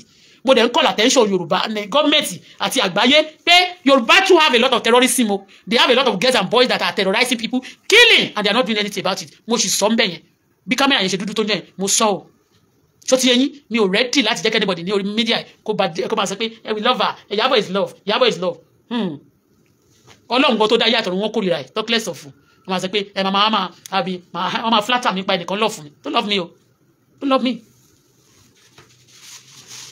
ọ̀rọ̀ tó kàn ń ṣẹlẹ̀ lọ́rọ̀ Mohbad ni pé ta ló pa Mohbad ta ló ní àkáǹtì yẹn ní ọjọ́ náà lọ́hùn tó ń fi Mohbad ṣe yẹ̀yẹ́ igbó ti kú ó ti lọ ó dá mi lọ́jọ́ possible kó jẹ́ Ìyábọ̀ torí Ìyábọ̀ Òjó àti Ọba Ifẹ̀ ni wọ́n fi ṣe DP níjọ́ náà mo sọ àwọn ọ̀rọ̀ bóyá mo rúdù ni mo ní DP yìí mo ní Ìyábọ̀ Òjó kí ló dé mo ní ẹjọ́ o ẹni tí ọba ti ń ṣe ìwọ ló ní tell anybody to delete your video tó máa fi ṣe ìtàn burúkú ó rẹ́rìn ní pé Mohbad ti kú ẹni yẹn yọ̀ pé Mohbad ti kú kí ló dé tó bá ṣẹ̀yìn tó bá jẹ́ pé ó ṣe first entry fún yín ẹ sọ fún ìjọba ipò rẹ́pù o ẹ̀wọ̀n wà fún rẹ́pì kì í ṣe pé kẹ́ máa pa wọ́n nítorí bá ṣe ẹ ṣàlàyé wọn gbogbo àwọn tá a ṣàlàyé pé wọ́n jà wá lólè wọ́n ṣèkà fún wọn látijọ́ yìí wọn ò tí ì ṣe nǹkan kan sí torí wọ́n bìlí pé wọ́n ní gọ́ọ̀mẹ̀ntà wọ́n ní backbone wọ́n láwọn ọlọ́pàá gbogbo system Nàìjíríà àwọn olórí burúkú somebody they are jack everywhere wọ́n are jack ọlọ́pàá Ìyábọ̀ ilẹ̀ máa rí lọ́dọ̀ ọlọ́pàá ọ̀gá ọlọ́pàá Ìyábọ̀ ilẹ̀ máa rí lọ́dọ̀ ọ̀gá ọlọ́pàá Ìyábọ̀ ilẹ̀ máa rí lọ́dọ̀ àwọn politician wèrè tó ń ṣe ayasasi tó ń pa èèyàn Ìyábọ̀ yìí nìkan lẹ máa rí tó máa déètì èèyàn tó máa ba ayé ẹ̀ jẹ́ Ìyábọ̀ yìí ní èmi náà kúkú mọ̀ pé fúnra yín lẹ máa ṣe ra yín lẹ́nu ọjọ́ mẹ́ta yìí kọ́ ni wọ́n ní ẹnìkan lọ fún ní fóònù wọ́n á ti kóòdù fóònù yẹn báyìí gbogbo ohun tó bá ti rà wọ́n á ra fóònù fún ẹni yẹn wọ́n á gbé fóònù wọn lọ gbé fún gbogbo ohun tó bá ti ṣe lórí fóònù tó bá transfer ẹ̀ báyìí á kàn transfer sọ́dọ̀ ó ti ní duplicate á kàn transfer ẹ̀ ni ẹni yẹn á máa ṣe bí ẹni tó náà ìṣe ẹyin kẹ ẹ̀ mọ́ anything gbogbo àwọn tó dẹ̀ ń support yín fún iṣẹ́ burúkú gbogbo ẹni tó bá ti ń support yín pé kẹ́ máa ṣe ìkà fáwọn èèyàn láwùjọ kẹ́ dẹ̀ máa go scot free the law will expose all of them the law will judge them So Canada government, please, lajú yín o. I like common in Canada. We love Canada children. We don't want them to be stealing baby in Canada because Nigeria here a lot of celebrity. Ìgbà kan kì í ṣe rọ́. Irú Abu Ebe yẹn náà ń sìn. Tí mo kàn dédé rí lórí lóru ẹni tán dédé tag mi. Ipò jẹ́ ó lọ jí ilẹ̀ àwọn ọba kan. Ó dá mi lójú pé tí ìbá ṣe àwọn ọba ló nílẹ̀ yẹn ní 400 million. Tí ìbá ṣe àwọn ọba ló nílẹ̀ yẹn wàláhì wọn ò ní rí justice. Torí lẹ́sẹ̀kẹsẹ̀ ló ti ń sọ pé ọmọ president lòun àwọn ọmọ ìjọba làwọn ọmọ wọn kàn máa borúkọ ìjọba wa jẹ́. President àjòkò jẹ́jẹ́ ara wọn kò ní mọ̀ nǹkan kan nípa kan tó ń ṣe wọ́n máa ní ọmọ president wá o ọmọ president wá o ọmọ president wá o ọmọ president wá o president ṣé president ló máa sọ pé kẹ́ ẹ lọ ja olè kẹ́ máa borúkọ wọn jẹ́. Níjọ́ sí mo wá rí gbà tó máa yá ẹmọ ladies biggest lady ní society náà ló ń fẹ́ Farida this Farida of 18 orí bíbá ẹni ọ̀rẹ́ ẹ̀ ọmọ Ìbàdàn ló ṣe expose ẹ̀ pé òun ò tí bímọ ń tàn òun ṣùgbọ́n òun ò lọ jí ọmọ àbókí gbé o ìwọ ló lọ jí ọmọ àbókí méjì o ọmọ àbókí méjì náà ló lọ jí gbé until now ní gbogbo àtọ́lẹ̀ ń sọ yẹn Esabod dẹ̀ máa ṣe kíní fún wọn ni tó bá ti pé Esabod ń rúùtù fún àwọn èèyàn báyìí criminal ló ń rúùtù fún anytime you see Esabod speaking for people anybody say Esabod bá ti speak fún báyìí terrorist ni anytime Esabod is rooting for people ẹni yẹn ń ja olè lọ́wọ́lọ́wọ́ wọ́n ti send owó sí Esabod gbogbo àwọn tó ń da ilẹ̀ Yorùbá rú pátá gbogbo ní Esabod máa ń rúùtù fún tó bá ti lè send token fún báyìí àbí kó lọ sórí platform ẹ̀ ní Instagram àbí lórí TikTok yẹn kó lọ ra lion kó lọ ra oríṣiríṣi fún wọ́n máa ń sọ pé ìyá yẹn gbádùn ó ń cover gbogbo àsán ni o those who are stealing land collecting people taking possession of gbogbo nǹkan tí ò ṣe títí wọn ò ní Esabod ń rúùtù fún Esabod níjọ́ tó ya fọ́tò pẹ̀lú Priscilla ní Tanzania mo challenge olójú dúdú ìwọ náà máa sọ pé o fresh wá sí Nàìjíríà kó wá rúùtù ẹ̀ bẹ́ẹ̀ mi ṣe rúùtù ẹ̀ kó wá struggle mo ṣe struggle yìí kó mọ̀ pé bóyá o máa dúdú bóyá ò ní dúdú ṣé oróyún nínú Priscilla ṣé oyún ẹ̀yẹn ó ti lè 2 months later tó lè ti ga bẹ́yẹn ó ti wọ 9 months arítẹni mọ̀ wí àfàpá ìdìbò tiẹ̀ mọ́lẹ̀ ìyá àsàlẹ̀ àwọn ọmọ olè ìyá àsàlẹ̀ àwọn criminal aláyé bàjẹ́ àti mo dé Nàìjíríà yìí ó kọ́kọ́ bú mi tẹ́rùlé àgbàdo ni olórí burúkú èèyàn olórí burúkú gbogbo yín tẹ́rù pé ròyìn wá sí ibà tí bá ti ń kọjá lọ ẹni kan tún àrásì dáadáa ó wà lálàgbọ́n ẹ bèrè míì tí ìfọ̀gó ẹ̀ èmi báyìí ni wọ́n ń dúró dè kán wá píkì àwọn wèrè yẹn bọ̀ mo rí wọn pé gbogbo wọn ti sádànù yes mo rí pé wọ́n sádànù mo dẹ̀ fẹ́ kátẹ́gùn fẹ́ sí kán ti wà carry the way bẹ́ẹ̀ ni òun mo ń sọ lójú kìíní ìyẹn ogún ọdún ó ń gbóná àfi tí mi bá fẹ́ sọ̀rọ̀ ọ̀rọ̀ tí mo sọ mo ti ń sọ láti 11 years ago ọ̀rọ̀ pé wọ́n jà mí lólè kéwọ́n jà mí lólè Esabod ló búkú iná ló ń support kéwọ́n gbà yẹn ó kúrọ́ mọ́ ní kí ló ní ìwọ pàṣíwọ́ bọ̀bọ̀ olóòrùn èmi Bọ́lá Fọláṣadé àwọn èèyàn jí owó lọ́wọ́ mi ni mi ò jí owó èèyàn go get ni mi ò ṣe go digger mi ò kì í ṣọ̀lẹ olórí burúkú olè olórí burúkú aláyé bàjẹ́ àwọn aláyé rírun a máa root fún gbogbo àwọn criminal a máa sọ fún kọ́mà nìṣó kò séwu ewu wà fún yín at this junction ewu wà gbogbo ẹni tó bá ti ń support yín a máa lọ against campaign fún ni kò ní lọ bẹ́ẹ̀ ni going nowhere anybody supporting criminal anybody supporting killing anybody supporting evil in this our society tó ń pa àwọn ẹni ẹlẹ́ni ẹ̀ nígbà yìí bẹ́ẹ̀ ni ẹ̀ nígbà yìí torí the country belongs to everybody.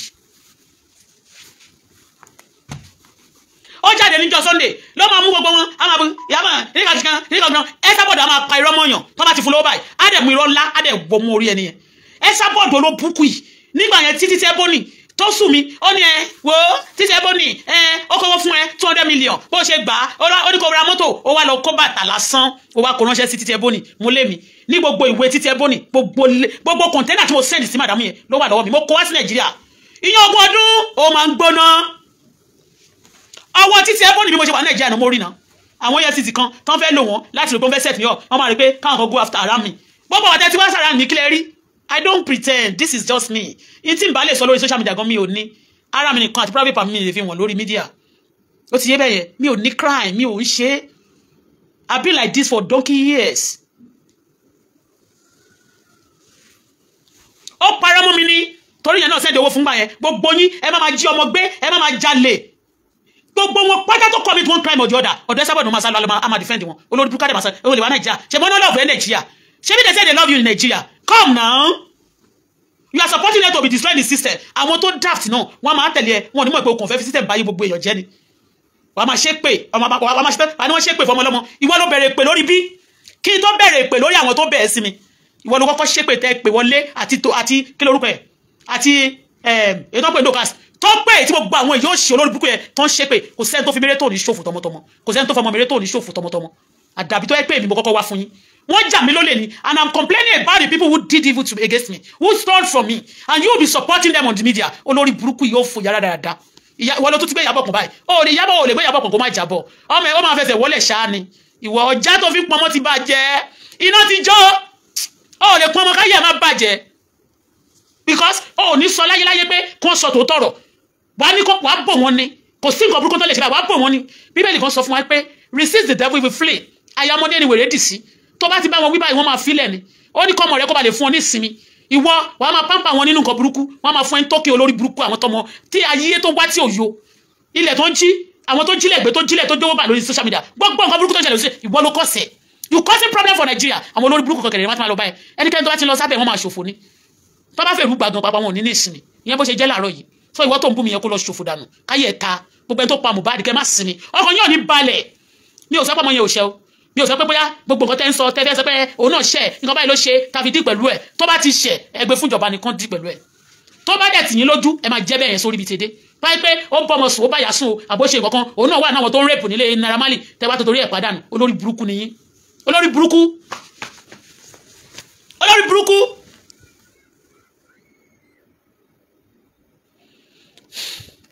Nobody stole anything from me, Auto Bola àbí? Ìwọ tó sọ̀rọ̀ yẹn mọ́tò ló máa pa ò ní jèrè, ikú burúkú ló máa kú. Gbogbo tó bá kó jọ láyé máa bàjẹ́ lójú ẹ̀mí ẹ̀. Nobody stole anything from me. Ó lò ṣe ó lè. Ilẹ̀ méjì 2 plot of land tí wà sí gbà níjẹ̀bọ̀dẹ̀. Ìwé ẹ̀ wà ń bí. Torí you are sending people around me to come and steal the paper. Kò sẹ́ni tó steal kankan. Nobody steal anything from me. Why are you now? What is your business? Are you the one tí mo accuse ni? Ṣé ìwọ ni Wàsíù? Ṣé ìwọ ni Màláíkà? Ṣé ìwọ ni Pàṣọ ni? Pàṣọ owó tó yá lọ́wọ́ mi ó dá padà. Yàtọ̀ sówó tó fún tí mo fún. Mi ò kí ń parọ́ mọ́ èèyàn. Gbogbo ẹrù tí má kó wọlé tán gbà lọ́wọ́ mi tí mo máa pè débi pé mo pa Abacha àgbà tá bá sọ pé àdé Àbújá kan tó settle náà up. Mo purọ́ ni kò sẹ́ nobody steal anything. Nobody stole anything from you. Tí wọ́n bá jí nǹkan lọ́wọ́ mi tí mo parọ́ kọ́lọ́run ṣe ìdájọ́ fún mi ṣùgbọ́n tó máa jí ikú burúkú ló máa kú. O ní lákòjọ rere tó bá ti ní orere kan lọ́wọ́ Ọlọ́run máa gbọ́n sọ̀nà Ọlọ́run máa bàjẹ́. Bọ́lọ́run ṣe ń tú ayé èèyàn ṣe máa bá tiẹ̀ jẹ́ ni. Ọkọ̀ ò ní balẹ̀. O ò ní rí bá ti ṣe òní rọ́nà gbégbà. Wọ́n tó pẹ́rẹ́ ní Ayọ̀dèjì. Ayọ̀ ò ní Dèjì Ayọ̀ máa túká ni. Olórí burúkú olè. Terrorist. Go and walk lórí burúkú. Ló ṣì. Gbogbo wọn tó bá ti bàlú jẹ́ tó wọ́n náà fẹ́ lọ di nǹkan kan. Ìyàwó náà wá sọ pé ó fẹ́ di deputy of Lagos State.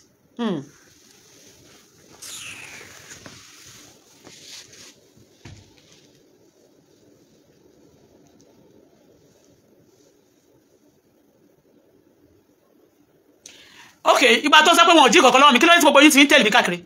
Why are you distracting me? Why are you monitoring my life? Why are you telling them to destroy whatever I do? Why? Ẹ jẹ́ kókó yín balẹ̀, ẹ má pè lọ́yà tí má pè, ẹ má bí àwọn èèyàn surrounding me. Don't send anybody to come and be disturbing me or to come and set me up because you don't want me, your secret to be open. Don't do that. Olórí burúkú yín. Mi ilé ẹjọ́ kọ̀ọ̀kan láti bá wọ̀ rò. Aláyé bàjẹ́. Mi tí ì rírú ẹ̀rí. Kórílẹ̀-èdè káwọn èèyàn máa ṣe nǹkan burúkú lójúkorojú àwọn tí ò jẹ́ nǹkan kan. You are mad, ìyá ẹ̀ mad. Gbogbo àwọn ará lẹ́yìn gbogbo yín tẹ́ bú mi síbí báyìí gbogbo yín lẹ máa mad pa sórí pé mi máa ń ní boldness láti comment mi even gan fídíò mi tó go viral jù bẹ́ẹ̀ ṣe ṣépè tó orí yín ló balẹ̀ sí àwọn tó ṣépè ní jọ́nà lọ́hùn ayé wọn bàjẹ́ èyí tó wà ní Canada ayé ẹ̀ bàjẹ́ ni èyí tó wà ní Nàìjíríà ayé ẹ̀ bàjẹ́ ni èyí tá a bá bèèrè lórí wọn lọ́dọ̀ máa ṣe so tó bá ti lè rò ní kó ṣẹ́ èpè ò kì í ṣe tèmi. Ìyábọ̀ Òjó ni wọ́n sọ pé ó ṣe kí ni ó block comment section ni kò jẹ́ kó lè torí pé àṣírí ẹ̀ ti tú a tún sọ ń sìn pé ẹ lọ wo kíní yẹn ẹ lọ wo ṣẹ́ẹ̀pì sílẹ̀ àṣọ oníkọ̀ǹtọ̀ kí ló wọ̀ bàtà àwọn èèyàn fẹ́ máa fọwọ́ kan lára báyìí Ìyábọ̀ Òjó fọwọ́ gbé báyìí oníkó lọ jókòó kọ́ má bàa ṣí má bàa tù Ìyábọ̀ Òjó your secret is out. Canada government see to it Nigeria government wọ́n sọ pé tí wọ́n bá ti ṣe nǹkan tó tẹ́ bá ti rí tọmọdé àtàgbà wọn tó bá ti ń ṣe báyìí tó ń ṣe báyìí wọ́n lẹ́yìn lẹ́wà ń bẹ̀ ẹ̀ẹ́dẹ̀ ń ṣe mo dẹ̀ mọ̀ pé mo gbá research mi dé àwọn ibì kan àwọn majority of things gan ẹ̀ mọ̀ ń pa ẹ̀ but àwọn ló ń ṣe wọ́n tún máa purọ́ mọ́ yín wọ́n máa ṣe báyìí wọ́n máa ṣe báyìí wọ́n máa ṣe báyìí sókè ni tó bá ti ń ṣe báyìí sókè wọ́n sọ pé ìtẹ̀wà ń power wọ́n ní president vice senate rep gbogbo yín pátá lẹ́yìn lẹ́ ń ṣe so wọ́n ń parọ́ mọ́ yín torí because of this treat their fuck up everybody lọ sí mi treat their fuck up ní bó ṣe jẹ́ láàárọ̀ yìí 8 o'clock ti lò mo bẹ̀rẹ̀ ní 6+. I spent 2 hours it's enough. ẹyin tẹ́ bú mi àti ẹ̀tẹ́ threat yẹn mi ò bú àmì inú mi ò care but all your threatening and Ìyábọ̀ Òjó lẹ́ ń support gbogbo àti máa ti ń threat gbogbo ẹni tí mo ń sọ̀rọ̀ nígbà tí fi ń threat ẹjọ́ mo wá dádì kan àwọn ọmọ iṣẹ́ Ìyábọ̀ Òjó dádì yẹn ra irú lọ́wọ́ mi ní Amẹ́ríkà dádì ẹjọ́ tẹ́ bá lórí ọ̀fẹ́ àti àǹfààní láti wo programu mi ẹjọ́ torí ọlẹ́pẹ̀ mi mo fi Elédùmarè bẹ̀yìn ẹni tó pa Mohbad tó máa sọ pé mo ní fún ọ ní justice àbí tó ń block ẹ máa ṣèpèdè ní gbogbo yẹn wọ́n máa ṣèpè fún ẹ tó bá ti pa Mohbad.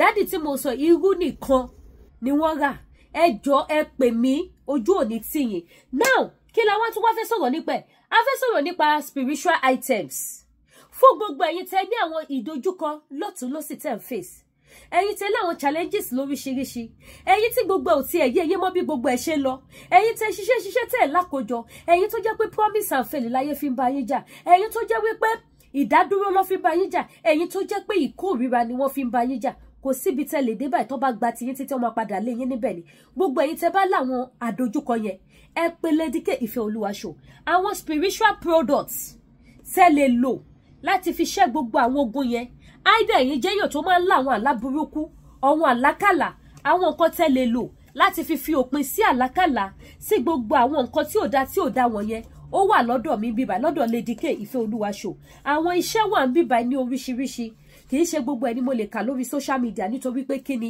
ohun tí a bá fi pamọ́ òun ló níyì àwọn iṣẹ́ tí a fi orúkọ Kristi Jésù tí a fi pèsè tí mo dẹ̀ máa fi orúkọ Jésù náà tún gbé fún yín ó wà níbí báyìí tí ẹ dẹ̀ máa rí títóbi ìyanu Ọlọ́run orúkọ tó wọlé ikú tó wọlé oṣù àti àjẹ́ orúkọ tó tẹrí mèṣù àtẹlẹbọ lóògùnbà orúkọ tó ju gbogbo orúkọ lọ wípé ní orúkọ Jésù ní kí gbogbo ikú kó wọlé gbogbo ẹ̀yin tẹ́ bá láwọn kan tẹ́ ń face ẹ wá ní ìdáwọn nǹkan tẹ́ lè lò láti fi kojú àwọn nǹkan náà ó kún bíbà ẹ̀ lọ́fíìdà wà bí lóríṣiríṣi Miss Paris excuse me ẹ má bínú Miss Paris wà Holy Michael wà lọ́fíìdà back to sender wà àwọn iṣẹ́ ìṣẹ́gun ní oríṣiríṣi tí mi ò lè kà lórí social media iṣẹ́ ìfẹ́ iṣẹ́ àánú iṣẹ́ aṣínà iṣẹ́ ọlà awẹ́ bí awẹ́ èpè awẹ́ ègún ọfà àti bẹ́ẹ̀ bẹ́ẹ̀ lọ gbogbo ẹ̀ ló wà lọ́dọ̀ Lady K Ìfẹ́olúwa show ẹ pè mí lórí WhatsApp number mi àwọn ọmọ yín ní iṣẹ́ ò lọ déédéé fún àwọn kan tẹ́ lè lò tẹ́lẹ̀ máa jẹ́rìí sí agbára Ọlọ́run ó wà lọ́dọ̀ Lady K Ìfẹ́olúwa show bákan náà fún ẹ̀yin tẹ́ bá fẹ́ ra àwọn purse lóríṣiríṣi gbogbo ẹ̀ ni mo ní bí ẹ̀yin tẹ́ bá fẹ́ ra àwọn jewelries lọ́lọ́kan òjọ̀kan earring ni chain ni bangles ni ring ni gbogbo ẹ̀ ni mo ní o ẹ̀yin tí ẹ bá tún wá fẹ́ ra àwọn wig lóríṣiríṣi Jésù nínú oru burúkú ìṣóyẹ kí n tún ní kóòdù àfi sùúrù ẹ̀yin tẹ́ fẹ́ ra àwọn wig lóríṣiríṣi gbogbo ẹ̀ ló wà ń bíbà ẹ̀yin tó dẹ̀ jẹ́ pé aṣọ lẹ fẹ́ ẹ̀yin mọ́mì mẹ́ patronize mi ojú òní tìyìn àsìkò summer la wà ó yẹ kí n ti ta gbogbo aṣọ mi tán because mo láwọn aṣọ armless tẹ́lẹ̀ lò fún summer mo láwọn aṣọ tẹ́lẹ̀ fi rock summer mo láwọn mini gown 3/4 gown tẹ́lẹ̀ lò láti fi rock summer ẹ jẹ́ patronize mi ojú òní tìyìn ẹ má dẹ̀ gbàgbé láti bá mi subscribe sí YouTube channel mi ẹ ṣé gan mo dúpẹ́ o ire lójú owó rí ire lójú gbogbo wa máa rí láṣẹ Èdùmàrè ẹ ṣeun gan ó dàbọ̀.